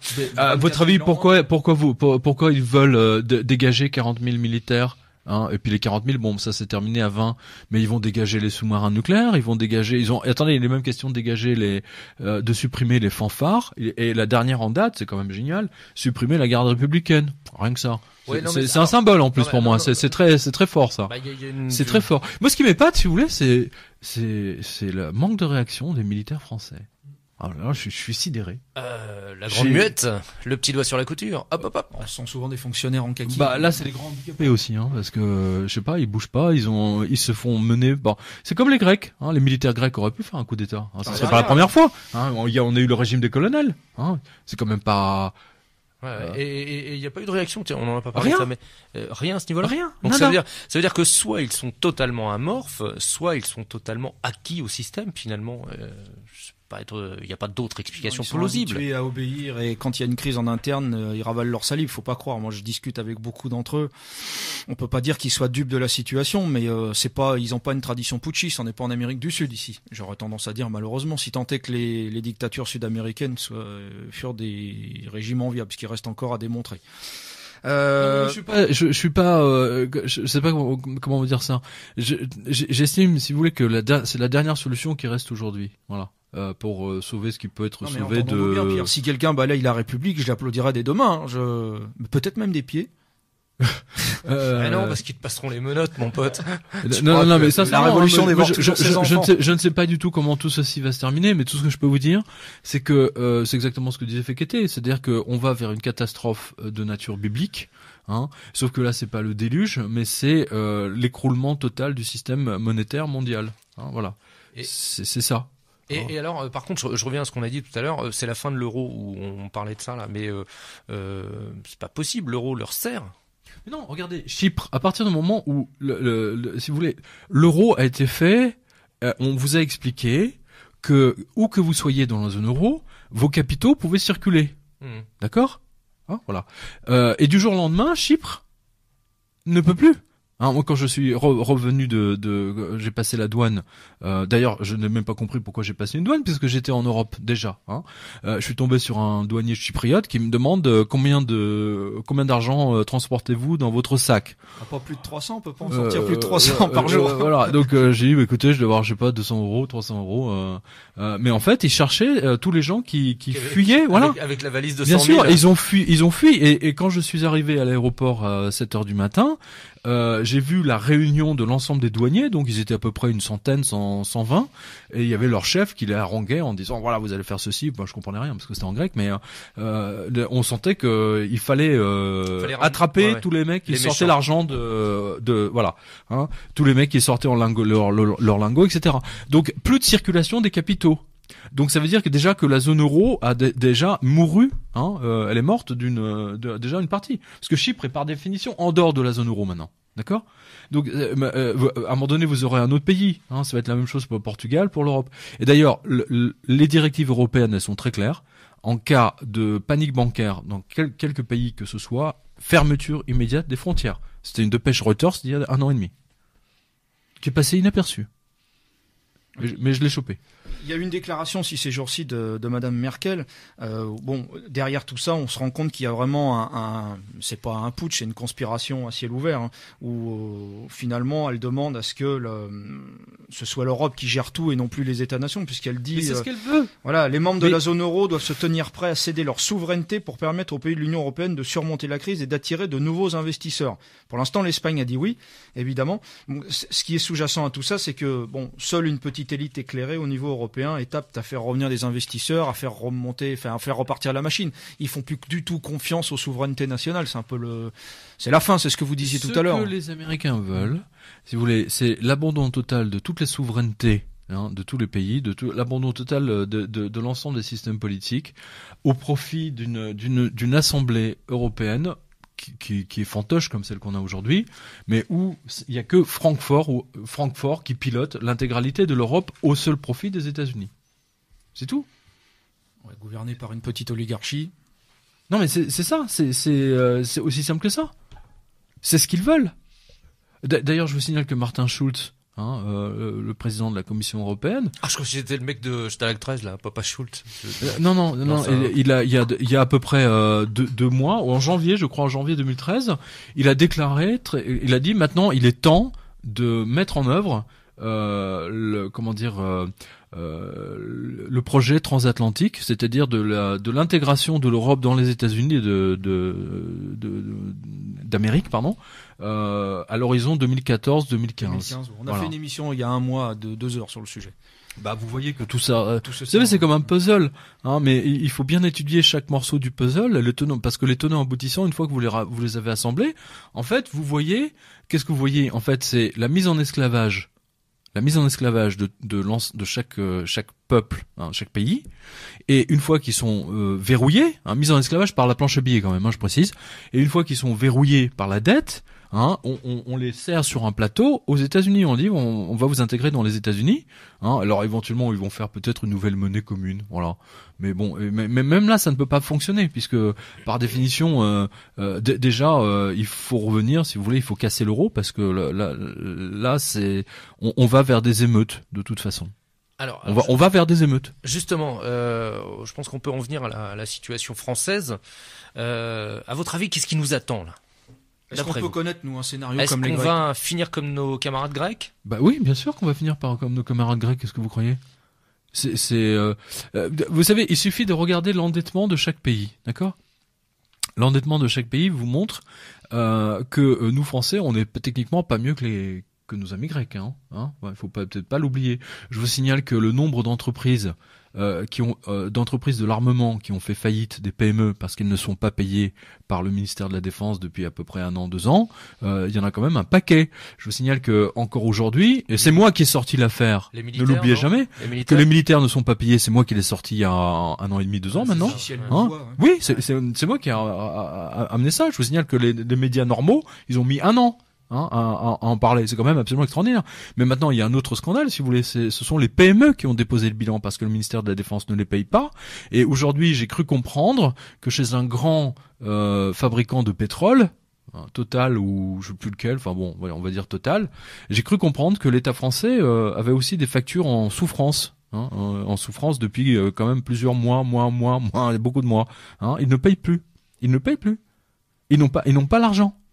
Aujourd'hui, on emprunte, la France emprunte. Combien de milliards par semaine, là, on emprunte? Je sais plus. C'est 4 milliards, je crois, c'est ça? Non, c'est même plus, quoi. Non, j'ai pas vu ça sur votre blog. C'est presque 4 milliards par jour, c'est un chiffre, bah oui, c'est pour payer. Je suis tombé de l'escabeau, pour payer pour finir les fins de mois, Mais pour finir les fins de mois, pour payer les fonctionnaires, pour payer les retraites, pour payer les RSI, le chômage, les RSI, le RSA, pardon, et tous ces trucs-là. Si vous voulez, à partir du moment, c'est comme si je veux dire, mais c'est l'exemple que je donne tout le temps. Je veux dire, mais c'est tellement simple.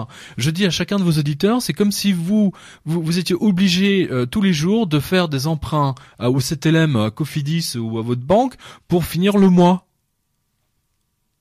À un moment donné, vous êtes mort par le jeu des intérêts. Vous êtes mort. Quel que soit, même si c'est un taux d'intérêt très faible, à un moment donné, vous êtes mort. Vous êtes devant le mur et vous ne pouvez plus bouger. C'est aussi simple que ça. Ce qui fonctionne pour chaque individu fonctionne pour le pays entier. Sauf que c'est des montants qui sont complètement et c'est ce qui fait le bonheur des banques. C'est pour ça qu'ils ont vendu la dette non pas au peuple français mais aux banques privées. C'est ça la clé. Pour mettre en esclavage les gens, vous les mettez en esclavage par la dette. Voilà. C'est tout. C'est vraiment ça le principe de base en fait. Ouais, c'est le principe de base, voilà. Alors, vous pensez qu'on va avoir le droit à nos baisses de salaire également, pensions, évidemment. etc. Évidemment. D'ailleurs, vous savez, il y a déjà eu plusieurs papiers qui sont sortis dans des journaux allemands, dans des journaux anglais, de commissaires européens qui disent, même de l'OCDE, je les avais donnés sur le blog, qui demandent à ce que les fonctionnaires français, que le salaire des fonctionnaires français soit baissé. Ça, c'est la première chose. Numéro 2, alors ça vous fait rire, enfin jaune, c'est que les régions soient supprimées. Tiens donc. Oui. Qu'il n'y ait plus le Languedoc-Roussillon, la Lozère, que tout ça soit supprimé. Pourquoi ? Parce que ça coûte trop cher. Et qu'on pourrait faire des économies à grande échelle en supprimant toutes les régions. Ils veulent la suppression de toutes les régions. Ils veulent un État fédéral copié in extenso sur l'État américain. Voilà. Donc oui d'accord. Alors non plus avec la conception des régions, mais avec la conception des nations qui deviennent des régions finalement. D'accord. Oui, des grands landers. Bon. Mais la Goldman Sachs, il y a quelques mois, avait demandé aussi est-ce que nos salaires soient baissés de 30%. Voilà, ça va. C'est la logique.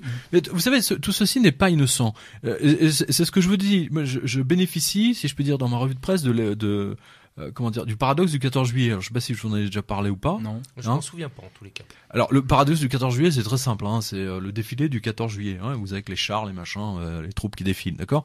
Si vous êtes devant les barrières sur les champs, vous voyez les mecs défiler, vous êtes capable de lire le numéro de leur bataillon sur leur chemise et tutti quanti. Vous voyez tous les détails, d'accord? Voilà. Mais bon, maintenant si vous êtes au premier étage du Fouquet's, au hasard, vous avez déjà vous voyez pas les détails, mais vous voyez un peu les troupes arriver, puis vous voyez descendre. Si vous montez au 7e étage d'un immeuble des champs, déjà vous avez une vue, vous voyez les troupes se préparer au niveau de l'Arc de Triomphe, et puis vous voyez les troupes se descendre au niveau de la Concorde. Et si vous êtes en hélicoptère, alors là, vous voyez déjà, vous voyez tout le tableau, les mecs remontent pour redescendre. Enfin, vous savez exactement ce qui va se passer parce que vous voyez les trajectoires. Voilà, c'est ça c'est le paradoxe du 14 juillet. C'est-à-dire que je bénéficie, si vous voulez, je peux regarder dans le détail, mais avec la revue de presse, je vois tout en haut. La prise de champ finalement. Oui, c'est ça. Alors, j'ai vu quelque chose de totalement stupéfiant sur votre blog. Vous avez eu une info qui dit la chose suivante. Vous dites qu'actuellement, les services de l'Élysée de Matignon téléphonent aux grands groupes, aux grands PDG, pour que des licenciements soient repoussés, différés. C'est ce qu'avait fait déjà Sarkozy, juste avant les présidentielles. Il avait appelé le patron de la FNAC, il avait appelé PSA, c'était même dans le Canard enchaîné. Puis alors c'est vrai parce que Sturm a eu un appel de François Hollande là et apparemment Eugène, ça craint pour vous. Bon, on verra bien. Mais je pense que je peux être défendu par Moscovici s'il dort pas pendant les congrès. Attention, il peut s'endormir. La bête. Il est réveillé par Madame Lagarde. Ouais, non, mais c'est purement extraordinaire. Je veux dire, on a, à part Christine Lagarde, qui a été notre ministre des Finances digne de ce nom. Franchement, je l'ai toujours dit d'ailleurs. Je l'ai toujours défendu depuis le début. Pas son action ni ses idées. Quand même. D'ailleurs, elle m'a envoyé un très joli mot concernant Blight Masters, parce que. Tiens donc. Ah oui. Racontez-nous ça quand même. Je préfère sauter Blightmaster que Madame Lagarde. Eugène, s'il vous plaît, un peu de tenue. Il a un problème. Vous êtes marié, non? Oui. Parce que je vois que vous avez une alliance là. Elle va être contente votre épouse. Ah si maman Crampon. Elle écoute pas Méridien Zéro. Elle va être contente, Madame Crampon. Bon alors dites-nous tout. Alors l'affaire Lagarde là. Non mais si vous voulez, on a eu deux crétins à la tête de Bercy. On a eu Barouin. Petit blanc-bec, mais franchement, il n'y connaît rien. Il n'avait strictement aucun pouvoir, strictement rien. Je veux dire, j'aurais pris Bercy, j'en savais infiniment plus que Barouin ou Moscovici, par exemple. Mais alors Moscovici, c'est encore pire parce que Moscovici s'endort pendant les réunions. Notamment, il s'est endormi pendant la fameuse réunion concernant le braquage de toutes les économies des Chypriotes. C'est énorme. Il s'est endormi pendant la réunion et c'est Christine Lagarde qui l'a réveillé devant l'ensemble des autres ministres des Finances. Ils étaient tous là. Donc on passe pour des cons. Ça, pas. Ça, en même temps, on est habitué. On est habitué. Mais vous imaginez. Vous imaginez, ce sont des réunions qui durent jusqu'à 3h, 4h du matin parce qu'il faut que tout le monde soit d'accord. Il faut que tout le monde mette sa signature. Donc tant qu'ils sont pas tous d'accord, ça continue. Et Moscovici tient pas la route. Il tient pas la route. Voilà. Et il s'est endormi, s'est mis à ronfler. Donc l'autre, elle l'a réveillé. Et donc ça a été il a été la risée des autres ministres, évidemment, qui l'ont raconté aux journalistes comme ça, mais sans penser que le Reuters allait en faire une dépêche. Et il a été absolument, voilà. Et donc ceci vous explique pourquoi aujourd'hui on vous dit qu'il n'y a pas de patron à Bercy. Ah, d'accord. Ouais. Hein, voilà. Ceci explique cela. Entre autres. S'il y avait un patron à Bercy, ça changerait pas grand chose. C'est plus Bercy qui décide quand même. C'est un grand chef de service. Voilà. Christine Lagarde a vraiment défendu les intérêts français. Alors le petit mot. Votre petit mot de Christine Lagarde. Sur Blight Masters. Elle m'avait dit, j'ai reçu ça, c'était, je sais pas, peut-être 6 mois après la sortie, en expliquant qu'elle avait absolument adoré, et que ce que je racontais à propos de, parce que je parle d'elle dans le livre, où j'explique qu'elle s'est rendue en 2008 en catastrophe. Elle a à toute vitesse demandé à George Bush, fils, de sauver AIG. Parce que si AIG n'était pas sauvé par le gouvernement américain, la Société Générale explosait en plein vol. Parce qu'elle avait pour 12 milliards de crédits défaut swap. Ouais, tout simplement. 12 milliards. Donc qui ont été signés avec AIG. Donc c'est voilà. Donc l'AIG explosait en plein vol. Donc Christine Lagarde a fait un travail. D'abord, je tiens à vous préciser quand même que Christine Lagarde est la seule ministre qui est totalement bilingue. On a ça en commun. C'est totalement bilingue. On est capable de tenir une conversation en anglais ou en américain de A à Z, même technique. Et je pense que c'est extrêmement important dans ces réunions. Et si vous ne parlez pas anglais, alors que tout le monde parle anglais autour de vous, alors en plus avec des accents différents, parce que le finnois il a son accent finnois, le suédois et j'en passe, enfin pas le suédois mais parce qu'ils sont pas dans la zone euro, mais tous les autres, l'espagnol, l'italien, vous avez intérêt à avoir l'oreille bien entraînée pour pouvoir discuter et comprendre, y compris les trucs techniques. Parfois ça tient une virgule tout ça. Donc Christine Lagarde l'avait, et donc personne lui racontait des conneries, ni l'histoire. Mais Barouin, on parle pas, mais alors Moscovici, mais c'est du n'importe quoi. C'est du n'importe quoi. C'est comme si demain on vous mettait dans une réunion et vous avez un anglais scolaire et vous vous retrouvez avec les ministres des Finances de tous les pays et vous ne comprenez absolument rien, et parce que vous ne comprenez rien, vous vous endormez. Parce que, évidemment. Parce que si vous comprenez ce qui se dit, vous pouvez pas vous endormir, parce que votre cerveau, si vous voulez, vous êtes attentif. Vous êtes attentif et puis vous participez à la conversation, vous donnez des arguments, vous vous battez pour votre pays. Lui non, il peut pas, il comprend pas. Vous avez évoqué une banque française. Quelles sont les banques françaises qui actuellement sont dans la tourmente? Attendez, elles sont toutes dans la tourmente. Alors, mais celle qui est la plus dangereuse pour moi, c'est la Banque Postale suivie de la Société Générale. La Banque Postale? Pourquoi la Banque Postale? La Banque Postale, grâce à mes lecteurs, si vous voulez, j'ai vu que la Banque Postale est devenue une banque chypriote avant même que le Chypre ait lieu. Puisqu'ils ont commencé à interdire les retraits. Avant, vous pouvez retirer autant. Moi, je m'en souviens très bien. Je veux dire, écoutez, moi, je le dis très souvent. Au mois avec ma femme et les enfants, enfin à l'époque, mon ex-femme, on va dire, on allait à la banque, on partait en vacances. Non, mais attendez, vous êtes mariés. Moi, vous avez une alliance, pas moi. Donc c'est chacun son truc. On partait en vacances, on s'arrêtait devant l'agence bancaire et on leur disait. Bon, on avait besoin de prévenir personne. Je m'en souviens très bien. Je lui disais, écoutez, donnez-nous, on part pour un mois. Je veux 4 000 € en liquide. Terminé. Et puis voilà. Et puis ça ne posait de problème à personne. Et ce n'est qu'en 2008, je me souviens, le premier panneau que j'ai vu en 2008, c'est pour des retraits de plus de 1 500 €, prévenir le directeur 48 heures. Alors que maintenant, vous allez dans des agences de la Banque Postale, et moi j'ai tous mes lecteurs qui me disent ce qui se passe dans leur banque. Donc j'ai une vision vraiment très très précise. Et je peux vous dire, d'ailleurs c'est simple. Il y a un truc, d'ailleurs tous les clients de la Banque Postale qui nous écoutent, s'ils ont voulu faire un virement aujourd'hui ou hier, ils sont tombés sur l'écran qui leur disait pendant plusieurs jours, suite à une panne, vous ne pouvez pas ajouter des bénéficiaires pour faire des virements. Donc impossible de faire un virement de votre compte Banque Postale. Ceci va de pair avec l'interdiction. Non, vous voulez retirer 500 €, non, mais je peux vous donner que 50 €. C'est de plus en plus ça. Enfin, c'est pas partout, mais c'est de plus en plus. C'est de moins en moins. Oui, ou de moins en moins, voilà, mais c'est de plus en plus. Ouais. L'autre jour, j'étais sur Radio Courtoisie, au libre journal de Didier Rochard, mais les gens téléphonaient en permanence. Il avait des feuilles comme ça, de gens qui témoignaient. Moi, j'ai voulu retirer 500 €, moi, j'ai voulu retirer 300 €, machin. Parlant de la Banque Postale, hein. C'est une catastrophe. Mais c'est normal, la Banque Postale paye pour Dexia. Ah oui, c'est Et oui, elle paye pour Dexia. On prend l'argent des Français pour payer des enfoirés, des escrocs de la Dexia. C'est quoi le problème? C'est un problème de liquidité. Tout à l'heure, vous nous disiez que la planche à billets est tournée en permanence. Mais pas en Europe. Nous n'avons pas le droit de faire la planche à billets. Ah non, nous on achète le pognon des autres. Nous on achète la photocopieuse des autres avec le vrai travail. C'est ça le problème. C'est ça le problème.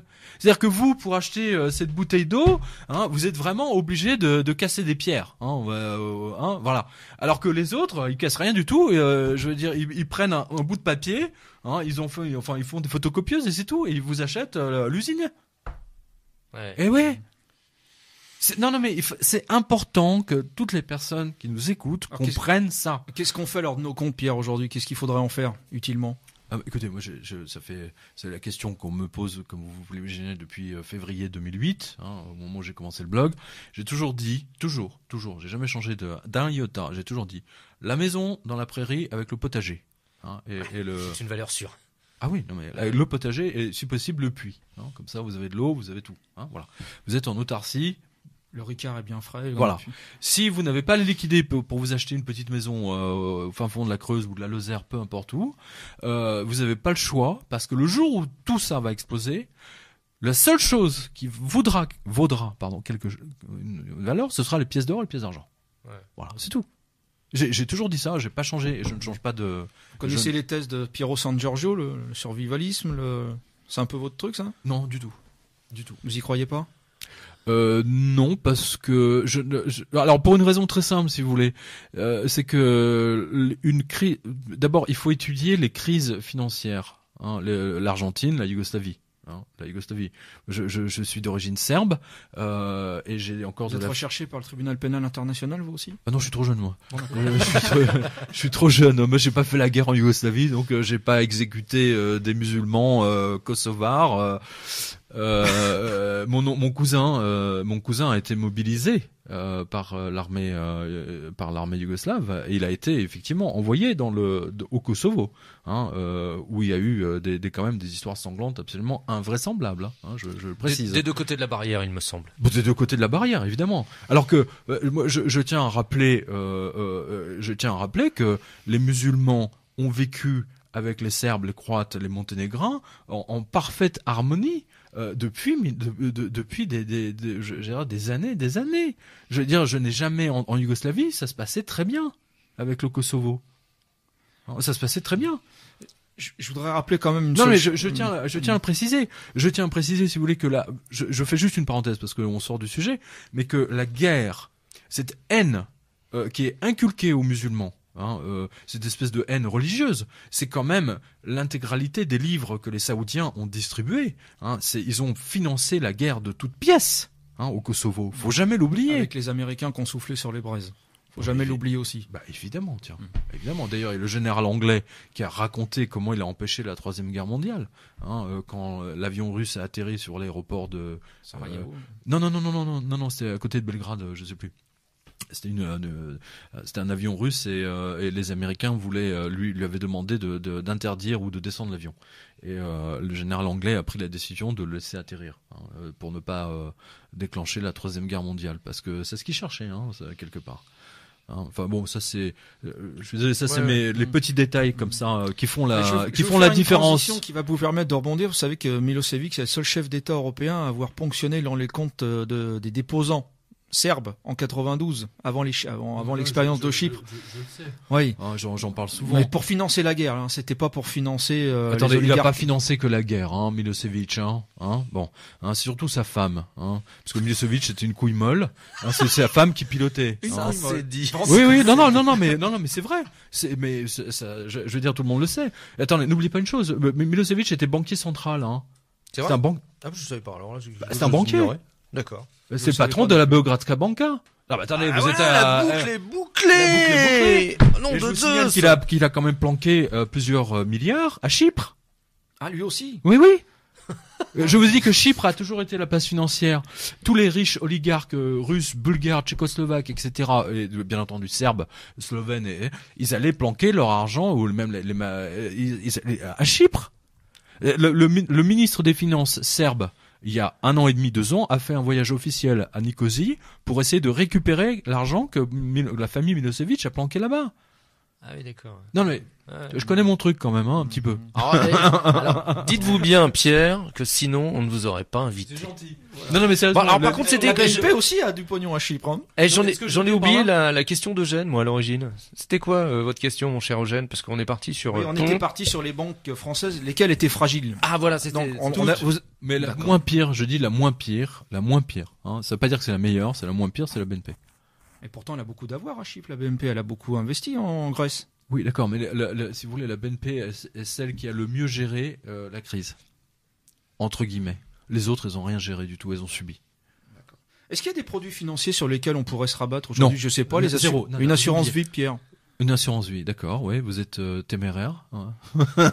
non, il n'y a pas de... Vous pensez que si je passe l'arme à gauche et que j'ai contracté une assurance vie pour ma femme, vous pensez qu'elle la touchera jamais dans le contexte? Alors, écoutez, ça tombe bien que vous me posiez cette question parce que figurez-vous que j'ai eu un grand expert judiciaire d'assurance aujourd'hui au téléphone, qui est un copain d'ailleurs, et il m'a expliqué, il m'a donné un cas très précis. Alors, je sais plus si c'est le GAN ou Groupama, peu importe. Enfin, toujours est-il que parmi ses clients, il a une cliente qui est une jeune fille de 23 ans, 24 ans, dont le papa est mort dans un accident de voiture. Et donc, il avait une assurance vie donc à son nom. Ça fait depuis plus d'1 an et demi qu'elle attend. Qu'elle attend. Ils n'ont plus d'argent. Il faut quand même que vous sachiez ça. Ils n'ont plus d'argent. Groupama a demandé à Fitch ou à Standard & Poor's, je sais plus, ou Moody's, peu importe. Il a demandé aux agences de notation de ne plus être notées. Ah oui, tout simplement comme ça pour éviter la mauvaise note, on dégage comme attendez, ça. Je vous signale qu'au mois de novembre, le patron de Groupama a dit à ses créanciers "Écoutez, je ne paye pas. Alors je sais plus si c'est 20 millions ou 60 millions d'euros. Je dois payer 60 millions d'euros, je les paye pas. Vous l'avez sur le blog, vous le retrouverez. Je ne paye pas. Il a fait un bras d'honneur à ses créanciers. Il les a pas. C'est bon, ça. Oui, mais vous voyez, c'est too big to fail. Trop grande pour tomber. C'est-à-dire que vous, si vous êtes à la tête d'une entreprise, vous faites ça. Mais attends, mon pote, vous vous retrouvez en taulle en moins de temps qu'il faut le dire. Ouais. Ces escrocs d'assureurs et de banquiers, eux, parce ils font partie intégrante du tissu économique, eux, on ne peut pas les toucher. Et c'est même pire aux États-Unis. Donc c'est pour ça que je dis, c'est pour ça que je dis à vos auditeurs, hein, une assurance vie, vous n'y pensez même pas. Moi, je pense que vous prenez une assurance vie, enfin, je veux dire, si vous pensez avoir un accident ou mourir, on sait jamais, mais ne capitalisez pas là-dessus. Hein, il y a une distinction entre une assurance basique, accident machin, et une assurance vie où vous mettez toutes vos économies. Hein, c'est pas du tout ça. Ne mettez plus, sortez vos économies des assurances vie, sortez-les. Vous allez finir en slip, même pas. Hein, vous allez même finir tout nu. Ils vont vous le piquer. Bah oui, je suis comme un Chypre. Hein, c'est ça. Non, mais ils vont se retrouver à poil. Ils ne reverront pas un rond de leurs assurances vie. Pas un. C'est pas un centime. Hein, voilà. Eh bien, chers auditeurs, je vous propose une deuxième pause musicale. Alors là, nous allons écouter les Cercles du Pouvoir du groupe In Memoriam. Et j'en profite pour saluer les camarades qui nous... Bien, chers auditeurs, nous venons d'écouter nos amis, nos copains du groupe In Memoriam, les Cercles du Pouvoir, et nous retrouvons le cours de notre émission avec notre invité Pierre Jovanovic. Pierre, je voudrais vous interroger sur le secret bancaire. Pourquoi les Américains veulent-ils le détruire actuellement? Pour sauver le dollar. Encore? Bah, bien sûr. Bah, vous avez des accords. Alors, puisqu'on parlait de la Yougoslavie tout à l'heure, la Yougoslavie a passé des accords avec Moscou. C'est-à-dire que la Yougoslavie n'est plus obligée d'acheter des euros ou des dollars pour payer les fournisseurs russes. Ils vont pouvoir se compenser. Hein, voilà. Beaucoup de pays, la Chine a passé des accords avec différents autres pays pour être réglés entre eux sans passer par le dollar. Donc le dollar est en train de mourir, la Fed le sait, et la seule solution pour eux, pour faire sortir les capitaux justement, pour ramener les capitaux dans l'État qui s'appelle le Delaware, parce que vous savez que le Delaware c'est un micro-État aux États-Unis, mais qui est l'équivalent de Luxembourg pour nous. Voilà. Et aujourd'hui, le sénateur représentant le Delaware, c'est Monsieur Biden, c'est le vice-président des États-Unis. Donc ceci n'est pas un hasard, bien entendu, puisque toutes les grandes multinationales américaines ont leur siège en grande partie dans le Delaware. Voilà. C'est important de savoir ça. Alors, pourquoi ils ont commencé par détruire le secret bancaire du Vatican, comme vous l'avez vu, parce que ils ont déconnecté l'Iran. Qui a accepté d'être, ils ont déconnecté l'Iran du réseau de télécommunications bancaires qui s'appelle SWIFT. N'oubliez pas ça. Ils ont déconnecté le Vatican. Parce que la banque du Vatican, c'est la JP Morgan en plus, donc ils ont déconnecté et ensuite ils ont fait pire, ils l'ont déconnecté de Visa, Mastercard, American Express. C'est-à-dire que les 50 terminaux bancaires que vous aviez au Vatican, eh bien les touristes ne pouvaient plus payer leurs souvenirs, leurs rosaires, enfin tous les trucs qu'on achète au Vatican, ils ne pouvaient plus utiliser leur carte de crédit. Voilà. Et moi j'ai eu l'occasion de développer ça dans d'autres interviews. Après, avant le Vatican, ils ont démoli le secret bancaire suisse. Je vous signale quand même qu'il y a plusieurs banquiers suisses qui ont été arrêtés une fois à partir du moment où ils ont mis les pieds aux États-Unis. Au moment où ils ont donné leur passeport à la douane américaine, ils ont été immédiatement arrêtés. C'était toujours des banquiers de l'UBS, du Crédit Suisse, etc. Ceci n'est pas innocent. Plusieurs banques sont allées au tapis. Qui ont essayé de résister. Donc le bancaire, la Suisse a été obligée de donner le nom des clients américains qui avaient des comptes là-bas. Voilà. Là, le département d'État a envoyé une lettre officielle au prince du Liechtenstein en exigeant le nom de tous les clients américains qui ont des comptes bancaires. Ils veulent récupérer tous les capitaux. Et donc ce n'était pas du tout innocent quand le Monde, soi-disant à l'appel d'une organisation de grands reporters, qui a un budget de fonctionnement de $1 million et dont le siège est à Washington, alors que tous les journaux, tous les quotidiens sont en train de mourir les uns après les autres parce qu'ils n'ont plus de pub. Donc c'est une émanation de la CIA, c'est évident. Enfin c'est clair pour moi. En plus moi en 30 ans de journalisme, j'ai jamais entendu parler de cette association de journalistes. Je précise que les journalistes du Monde étaient très fiers de présenter ça. Il y a 2 journalistes de Mediapart qui sont dedans. Voilà, à bon entendeur, salut. Ouais, voilà. Donc je dis pas que ils sont forcément membres de la CIA, mais je pense que la CIA les manipule bien, par exemple. Voilà, c'est ça que je dis. Donc cette opération qui a fait sortir des comptes d'Européens et de quelques Américains qui avaient des comptes dans les îles tropicales fiscales.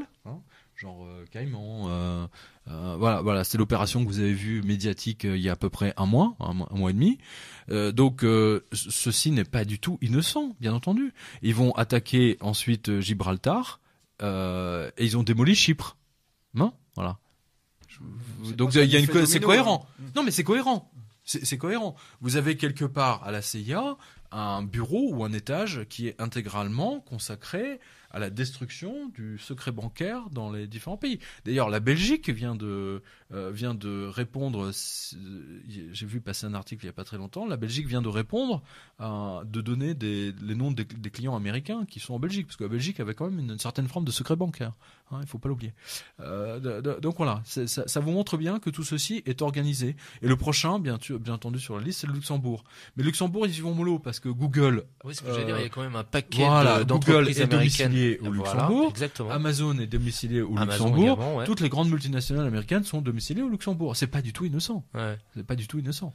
Le siège européen d'Amazon est, je veux dire, tous les contrats qu'Amazon vous fait signer, ils sont domiciliés au Luxembourg. Ils sont pas domiciliés en France, ni à Londres. Posez-vous la question pourquoi. Voilà.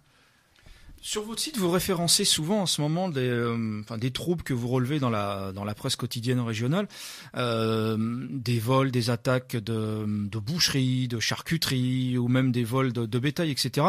Est-ce que vous diriez que la France commence à avoir faim ? Ah oui, c'était l'objet de ma fameuse conférence avec Soral. C'était en début janvier où j'ai montré. Je le souligne parce que j'étais le premier à montrer que les Français avaient faim. Que le peuple français commençait à avoir faim à partir du moment où on observe sur 6-7 mois, des attaques de boucherie toutes les semaines. Hein? C'est-à-dire, ils attaquent, vous attaquez, c'est un risque que les mecs prennent, hein, que vous attaquez un boucher, une banque, c'est la même chose. Alors, c'est le même tarif, c'est pénalement, c'est le même tarif. Mais là, ils attaquent les boucheries pour voler les jambons, et ils repartent avec la charcuterie, ils repartent avec la viande. Les agriculteurs ont vu des bêtes dépecées. Hein, un certain nombre, c'est un phénomène de plus en plus fréquent. Des agneaux sont volés maintenant dans les champs. Hein, avant, quand vous êtes dans le TGV, vous voyez des vaches toutes seules en train de paître gentiment. Vous savez, la Milka, hein, la petite vache Milka. Hein, et ben, elles sont volées. Les mecs, vous savez, comme la vache et le prisonnier, le mec, ils partent ils prennent la vache, ils lui mettent un truc et viens par ici, cocotte. Donc on voit, si vous voulez, ce phénomène. Et maintenant, ce sont des charcuteries qui se font braquer, des fleuristes, les bars tabac. Et maintenant, c'est le dernier. C'est ce que j'ai donné dans le blog il y a pas très longtemps. Les épiceries se font braquer. Alors, pas plus tard que hier, il y a une épicerie. Alors je sais plus dans quelle petite ville. Le mec l'a braqué avec un chalumeau portable. Ou un but à gaz. Oui. Une sorte de chalumeau. Hein, voilà. C'est pour une crème brûlée. Attention, c'est dangereux. Mais c'est triste, hein. Non, mais attendez, moi je vous le dis. Vous avez même parlé d'un kebab. Oui, il y a un mec, ils étaient en train de livrer un kebab. Vous savez, le truc, là, les broches, là. Ouais. Le truc qui tourne, là. Vous savez, donc, c'était le livreur. Il s'est fait braquer, son kebab. Non, mais attendez, c'est extrêmement sérieux. Et pour moi, en tant que journaliste, ce sont les signes. Pour vous, c'est un signal d'alerte, d'alarme. Enfin, je veux dire, il y a ça et les immolations. Oui, c'est vrai qu'il y en a ça et les immolations. Et ça, je suis le seul à chroniquer ça, malheureusement, en France. Le nombre de gens qui s'immolent, hein, parce que je le dis et je le répète, pour ces pauvres gens, ces pauvres Français, c'est le dernier message, le message posthume qu'il nous envoie en disant il y a le feu, sans vouloir faire de jeu de mots. Hein, non. Il y a le feu, hein, ils ont faim, il y a le feu et ils alertent. Ce sont des signaux de fumée comme les Indiens. Vous voyez, là, mauvais jeu de mots aussi, Pierre. Mais non, mais c'est pas un jeu de mots. Il faut regarder la signification primaire de cet acte. Ouais. Oui. Ah oui. C'est quand même énorme. Attends, vous vous rendez compte, c'est quand même plus simple de se mettre une balle dans la tête que de se verser de l'essence sur le corps et de mettre le feu. Pardonnez-moi. C'est assez monstrueux. C'est assez monstrueux. Il y a pas d'autre mot, c'est monstrueux. Et les immolations, maintenant, c'est 2 par semaine. Parfois 3. Oui, c'est vrai. Oui, malheureusement. 1 ou 2. Non, mais c'est toutes les semaines. Bah, vous savez, moi j'ai tous mes lecteurs devant des pôles emploi, devant des CAF, à la Sécu. Attendez, le dernier, celui qui m'a le plus choqué, c'est celui qui s'est immolé dans une mairie et il est allé voir le maire. Donc il s'est immolé devant le maire dans son bureau d'un petit patelin, je sais plus où. Je ne parle même pas des immolations dans les CAF, hein, où les gens n'ont plus un rond, donc ils viennent dans les CAF parce que dans les ANPE. Dans les ANPE, enfin les Pôle emploi, c'est extrêmement fréquent. Immolation ou menace d'immolation, c'est-à-dire que le mec s'est versé de l'essence, mais il n'a pas encore mis le feu. Les mecs l'ont empêché. Comme il y a à peu près 2 jours, les flics lui ont sauté dessus, ils l'ont empêché de mettre le feu.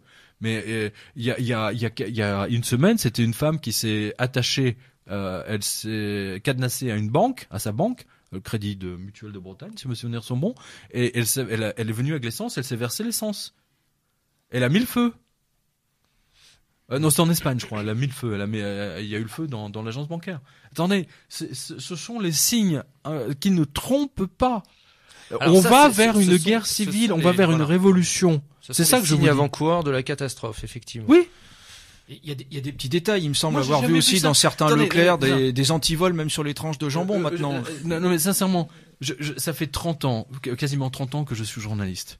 À mon époque, de vieux journalistes ou de jeunes journalistes pour le coup, on avait ce qu'on appelle le fil AFP, c'est-à-dire que vous aviez un téléscripteur qui débitait en permanence. Donc vous alliez au téléscripteur, puis vous arrachiez, puis vous trimballiez dans les couloirs avec 20 mètres de dépêche AFP ou Reuters ou Youpi ou toutes les agences auxquelles on était abonné. Je n'ai jamais vu ça de ma carrière de journaliste. Jamais. Ok. Le truc le plus classique qu'on voyait, si vous voulez, le marronnier, si tu veux, c'est une fois par an, la gendarmerie attrapait un mec qui volait les culottes, vous savez que madame mettait à sécher dans son jardin. Donc vous avez un mec comme ça qui volait les un fétichiste.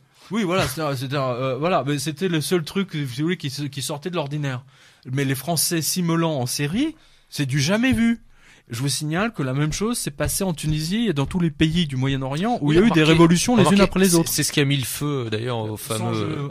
J'ai pas fait exprès là. Oui, mais vous pouvez que inconsciemment vous faites. Oui, absolument, parce que la signification est forte finalement. Mais bien sûr. Le printemps arabe, etc. Ça a commencé ça avec le fameux type là qui s'est immolé sur la place publique là. C'était ça. C'est pour ça que je dis à vos auditeurs, allez sur le blog et faites-le connaître parce que je suis le seul à en parler malheureusement. Il y a eu un mot d'ordre qui a été donné aux médias de ne plus parler des immolations, de ne plus en parler. Alors, on voit une inflation terrible, y compris sur les produits de première nécessité. C'est dû à quoi ça? Qui c'est qui rachète le secteur agroalimentaire aujourd'hui? C'est notre ami Blight. Ça, je l'ai expliqué dans le livre. Ouais. Elle achète elle achète tous les produits agroalimentaires avant que ça arrive dans nos assiettes. Elle se sert sur nos assiettes avant que ça arrive. Concrètement, ça veut dire quoi alors je vous donne un exemple typique, les oranges. Ouais. Les oranges. Avant même que vous ayez acheté l'orange, les oranges et que vous les avez ramenées chez vous, ou le citron, ou le pamplemousse, peu importe, Blight Masters avec son équipe avait mis ce qu'on appelle dans les futurs, elle a acheté toute la production californienne sur 6 mois, ou africaine, ou marocaine, ou elle l'achète avant. Elle fait monter les prix artificiellement. Je me souviens qu'on avait dû évoquer lors de non, mais dans le livre, j'ai donné son plan, j'avais récupéré ses plans secrets. Le cacao, c'était ça l'affaire du cacao, vous savez? Oui, le cacao, bien sûr. Elle était capable non, ça c'est la BNP. C'était les traders de la BNP, c'était pas elle ça. Ah zut. Là, pour une fois, c'était la BNP. Mais c'est pas mieux, hein. Ah oui, non, elle est pas la seule à faire ça, hein. Et depuis que j'ai publié ce livre, et depuis que j'ai publié surtout son plan précis d'attaque sur dans différents secteurs de l'agroalimentaire, beaucoup de banques ont créé des départements de matières premières copiant. Vous dites qu'il y a des secteurs ouverts de courtage officiel ou Oui, bien sûr. Vous en avez à peu près une dizaine sur les Champs-Élysées. Il y a un ange qui est passé là. Ouais, non, là, c'est-à-dire que là, vous nous avez brisé le moral à 104 minutes de l'émission. Je ne cherche pas à briser le moral de personne, je vous donne simplement les informations telles qu'elles sont. Je ne joue pas à Jean-Jacques Rousseau qui voit la vie en rose c'est pas ça. Je vous donne les informations telles qu'elles sont et ces informations annoncent un futur. N'oubliez jamais ça, le présent définit le futur. Les gens qui s'immolent toutes les semaines ou tous les 3 jours, ils annoncent un futur qui est très grave. Alors justement, on sent bien, j'allais dire, ça sent le roussi cette affaire. Ouais, non, j'étais obligé là. Elle était facile. Mais elle est juste. Voilà. Mais elle est juste. Alors par contre, comment on fait quelles sont les solutions qui s'offrent à nous, les possibilités que nous avons pour sortir de cette affaire? D'abord, vous ne sortirez pas de cette affaire. Bon, ça c'est fait. Moi, c'est clair. Bon, c'est clair. Parce qu'on est tous dans le même bateau. Nous dépendons tous d'un système financier qui est unique. Parce que je veux dire, on sort tous nos portefeuilles, nous avons tous une carte Visa ou Mastercard, d'accord? À partir du moment où le réseau Visa se met en panne, ploups, il y a plus rien. Il y a plus rien, d'accord? Permettez-moi de vous rappeler quand même, ça c'est dans un de mes autres livres, 777, que je ne me souviens pas de la date exacte, mais on va dire au 15 octobre 2008, le gouverneur de la Banque centrale anglaise avait voulu mettre tous les distributeurs anglais en panne, d'accord? Et c'est la réunion de Paris qui a été organisée par Nicolas Sarkozy. C'est lui qui nous a sauvé de l'affaire, si je ne m'abuse, c'est ça? Exactement. Ouais. Ambrose Evans Pritchard avait dit Nicolas Sarkozy a sauvé le monde. Exactement. C'est ce qu'il a écrit. Ouais. D'ailleurs, je me suis marré parce que j'avais découpé ce papier, je l'avais envoyé à Sarko à l'époque, et il m'a répondu en disant en effet, c'était marrant d'ailleurs parce qu'il a le sens de l'humour. Il aime bien quand on présente, alors que Ambrose Evans Pritchard le présente comme sauveur du monde, ça lui a beaucoup plu, vous pensez bien. Et j'ai été plus rapide que l'ambassade de France en Angleterre pour lui donner le papier, c'était assez marrant. Et donc, ils étaient à 2 doigts d'arrêter le système bancaire anglais. Qu'est-ce qu'ils auraient fait les Anglais à ce moment-là? Ils se seraient tous précipités en France. Ils auraient vidé les distributeurs. Ils auraient vidé, du moins essayé, mais ils en auraient vidé un certain nombre, et la panique bancaire se serait répandue en France et dans tous les autres pays d'Europe. Si le système bancaire anglais s'arrête, les autres ils sont pas loin. de s'arrêter. Tous les voisins, voilà, ça va de soi. Mais foncièrement, enfin, je veux dire, si on essaie de raisonner de manière systémique, finalement, on parlait tout à l'heure de Pierre-Yves Rougeron et de son enquête, de son livre enquête sur la loi de 73. Si on abrogeait cette loi, je sais pas, ce serait une solution finalement. Définitivement, c'est une solution. De toute façon, il y a que ça qui nous sauverait. Non. Non, mais là, attendez, là, on est sur le Titanic, hein, je vous signale, hein, oui, quand même. Non, il faut peut-être pas l'oublier, hein. Ouais. C'est peut-être Nabila qui va nous sauver. Ah, qui ça? Nabila. Vous connaissez pas Nabila? Oh, chers auditeurs! C'est la fille avec le shampoing, là? Oui. La beurette bimbo. Oui. Non, mais allô, quoi, Pierre? Non, en plus, avec des faux seins. Ah, c'est pas grave, ça. Jean-Marie Le Pen, il a dit attends, t'as jamais touché à des faux seins, toi, hein? Alors j'ai essayé, mais Eugène, il veut pas que je le... Sincèrement, franchement, Ah non. C'est vrai? Ah non, moi, franchement, c'est un truc que je supporte pas. Elle a dit que Jean-Marie Le Pen avait dit qu'elle avait des beaux seins. Il a dit, il est trop top, ce mec. C'est vrai, oui. C'est drôle. Elle a le cul du nude, donc c'est drôle. Non, mais franchement, les faux seins, vous le sentez. D'une part parce que quand votre copine avec des faux seins est allongée, tu vois ses seins qui tout est au garde à vous, c'est génial ça. Donc comme ça qu'on les aime, Pierre Jovanovic. Vous êtes un peu homo, vous, hein? C'est au garde à vous, hein. Parce que au garde à vous, c'est pas spécialement pour les seins qu'on dit ça, hein. Chers auditeurs, c'est l'ancien militaire qui parle. Oui, je vois bien. Non, mais quand je suis au garde à vous, c'est bon là, c'est bon. Jean-Richard. Alors revenons à nos moutons après Nabila finalement. Oui, alors ça détend. Oui, on avait besoin de se détendre un peu parce que c'était un peu intense au niveau de voilà. Donc effectivement, oui, qu'est-ce qui pourrait nous permettre de sortir de cette crise systémique, si ce n'est l'abrogation de la loi de 73? Il y a autre chose. Eugène allait dire quelque chose, je crois. Un défaut de paiement. Un défaut de paiement, tiens, par exemple. Par exemple, vous avez vu, j'ai vu sur votre blog Soares au Portugal. Non, mais provoquer ou pas provoquer? Oui. La question. Par exemple, Soares au Portugal a dit on peut faire un défaut de paiement et on sort de l'euro. L'ancien Premier ministre, celui qui a déclenché la révolution des œillets au Portugal, effectivement, demande à ce que le Portugal fasse défaut de paiement et qu'il sorte de l'euro et qu'ils remettent tout ça d'équerre et qu'ils reviennent à leur monnaie, je sais plus ce que c'était, le rial, un truc comme ça. Nous, c'est exactement la même chose, mais il faut casser les banques.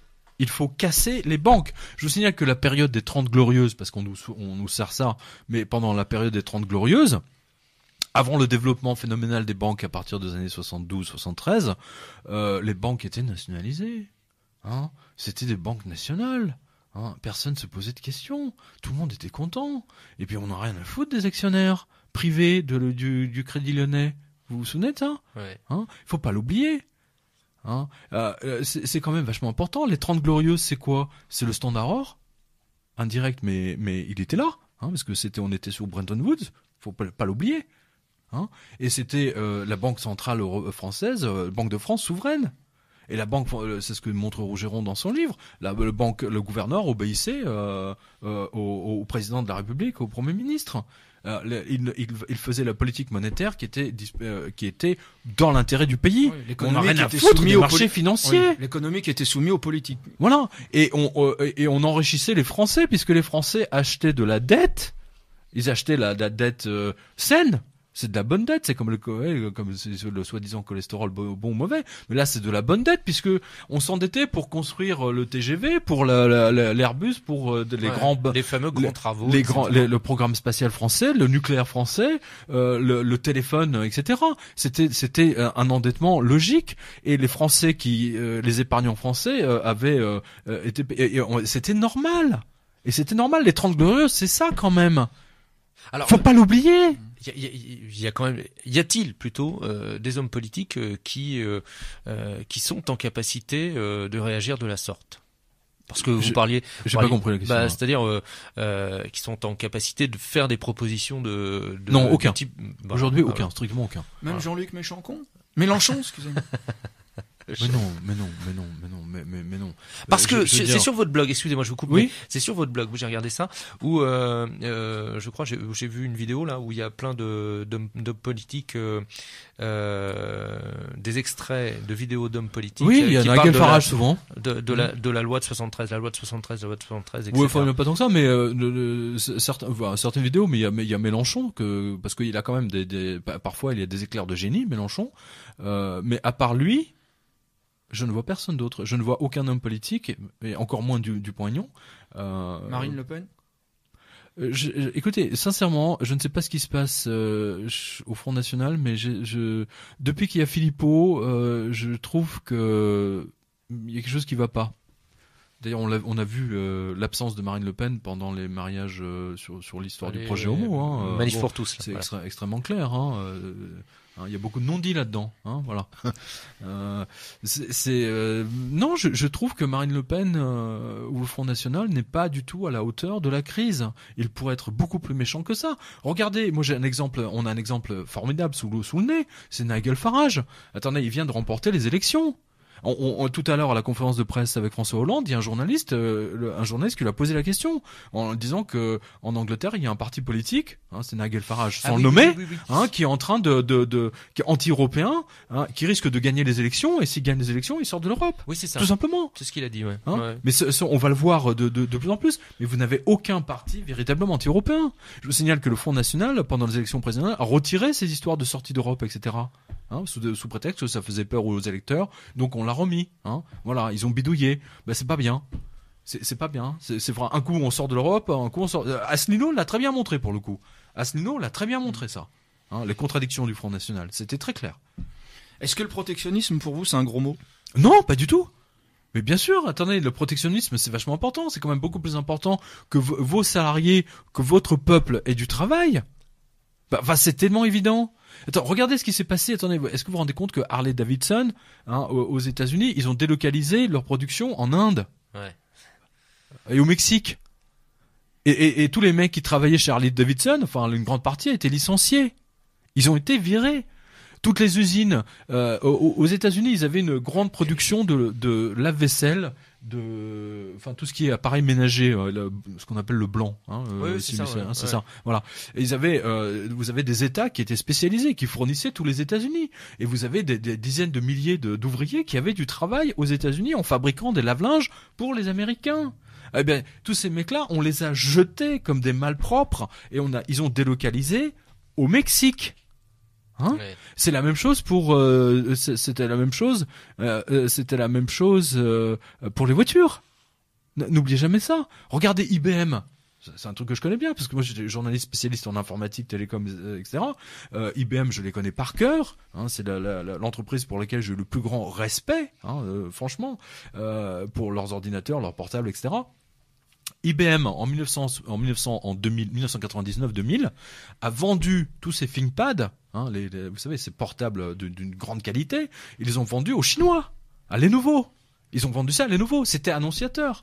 Et c'est pour ça que j'ai toujours dit, suivez ce que fait IBM, parce qu'ils ont toujours 5 ans, 10 ans d'avance sur tout le reste du monde. Ils ont commencé à délocaliser, ils ont commencé à virer tous leurs ingénieurs systèmes informatiques, et ils ont embauché des Indiens. Mais quand vous téléphonez à la hotline, d'accord, et que vous tombez d'abord avec une ligne téléphonique qui fait du bruit, et vous tombez sur un Indien qui vous explique en anglais avec un accent indien coupé au couteau ce que vous devez faire sur votre écran, je peux vous dire que ça vaut une blague de Romanov. Non, mais vous réalisez. Vous n'aimez pas le tandoori, Pierre Jovanovic. Vous n'aimez pas l'IBM tandoori. Mais non, mais c'est pas ça. Mais c'est un peu comme. Attends, je suis sûr que ça vous est arrivé quand vous recevez des coups de fil des mecs qui essaient de vous vendre de l'Orange ou du SFR avec des plateformes du Maroc avec un accent coupé au couteau. Vous comprenez rien. La cousine de Nabila. Non, mais vous comprenez rien à ce qu'ils disent. Encore si vous comprenez, si vous parlez français comme vous et moi, bon, ça ne dérangerait pas, on s'en fout. Vous êtes même pas censé savoir qu'ils sont sur une plateforme déjà. Mais c'est leur accent et leur manière de parler, les expressions qu'ils utilisent, qui sont des traductions typiques d'expressions arabes, qu'ils passent en français. Tout de suite, ça vous met la puce à l'oreille. Et vous comprenez très vite. Un jour, je suis tombé comme ça. Je devais réserver une chambre au Hilton de je sais plus quel pour un reportage, et je téléphone au Hilton. Je pensais tomber à l'hôtel, et en fait non, je tombais sur une centrale de réservation du groupe Hilton qui était en Roumanie. Et la fille me parle mais je veux dire. Vous pensiez pas tomber sur Paris Hilton quand même? C'est marrant, hein. Non, il est chaud bouillant. Non, mais c'est mignon. Ça, c'est mignon. Oui, non, mais vous savez qu'elle a été appelée Paris parce qu'elle a été conçue au Hilton de Paris. Oh, c'est beau, ça. Joli pas oups. Excusez-moi, Pierre. Ah, non, mais attendez, puisque vous me parlez, c'est vous qui me parlez de Paris Hilton. En même temps, c'est toujours mieux que, je sais pas, Formule 1 d'Aubervilliers Hilton, quoi. Ouais, c'est mieux qu'un, voilà, bon, enfin, bref, quand même plus classe, alors, moi, j'en avais une petite dernière, mais très, très rapidement, Pierre, parce que il nous reste 3 minutes. Merci. Oui, que voulez-vous, le temps passe vite. Oui, sur votre blog, vous écrivez et vous annoncez des événements, donc qui sont presque montrés prophétiques, finalement. Alors, la question est la suivante. Comment voyez-vous les années à venir? Pensez-vous que nous sommes aujourd'hui en 1788? Oui, absolument. On est en 1700, enfin. 2 minutes 30, Pierre. On est même un petit peu avant.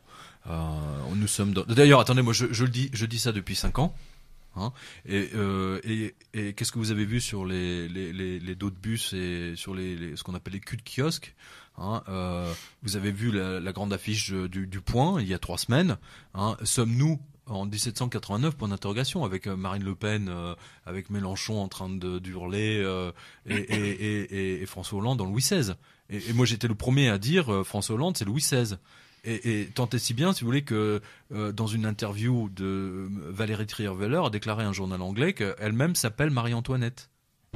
Donc ça s'invente pas, ça. Non, ça s'invente pas, effectivement. Ça s'invente pas. Oui, non.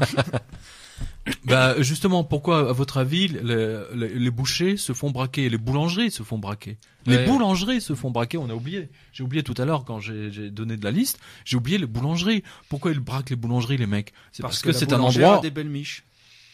Il en démord pas. Non, indépendamment de ça, elle a du liquide, si je puis me permettre. Et c'est dû au vol ce soir, messieurs dames. Mais elle a des pièces de monnaie, voilà, c'est ça que je veux dire. Bien sûr, Pierre, on m'a compris. Absolument. Voilà. Eh bien, écoutez, je pense que ça sera notre conclusion. En tous les cas, mon cher Eugène, je vous donne la parole et je vous laisse conclure. Mais je voulais vous dire, Pierre, un grand merci d'être venu nous voir. C'est gentil encore une fois. Vous pourriez nous donner une dernière fois l'adresse de votre blog, que nos auditeurs puissent s'y référer? Je demande à tous vos auditeurs de me suivre tous les lundis sur le blog, parce que je le mets à jour en général je commence le blog enfin c'est toute la semaine que je recueille les informations, que je garde, etc., et je passe ça au tamis à partir de dimanche 18h jusqu'à 7h du matin le lundi. Donc je mets ça en ligne le lundi matin. C'est www.quotidien comme un quotidien. .com. C'est parfait. Voilà. Donc, référez-vous au blog de Pierre Jovanovic, achetez les livres des éditions du livre. Le retour au standard or, pour moi, c'est la clé. Le livre de Fekete. Le jardin des livres. Que j'ai eu le grand plaisir de traduire. Voilà. Bien, chers auditeurs, merci à vous de nous avoir écoutés. Pierre, un grand merci à vous d'être venu. J'espère que vous reviendrez nous voir. En tout cas, on passe toujours des bons moments avec vous. Et puis, chers camarades, n'hésitez pas à nous diffuser, à faire de la pub pour nous, à l'abordage et pas de quartier.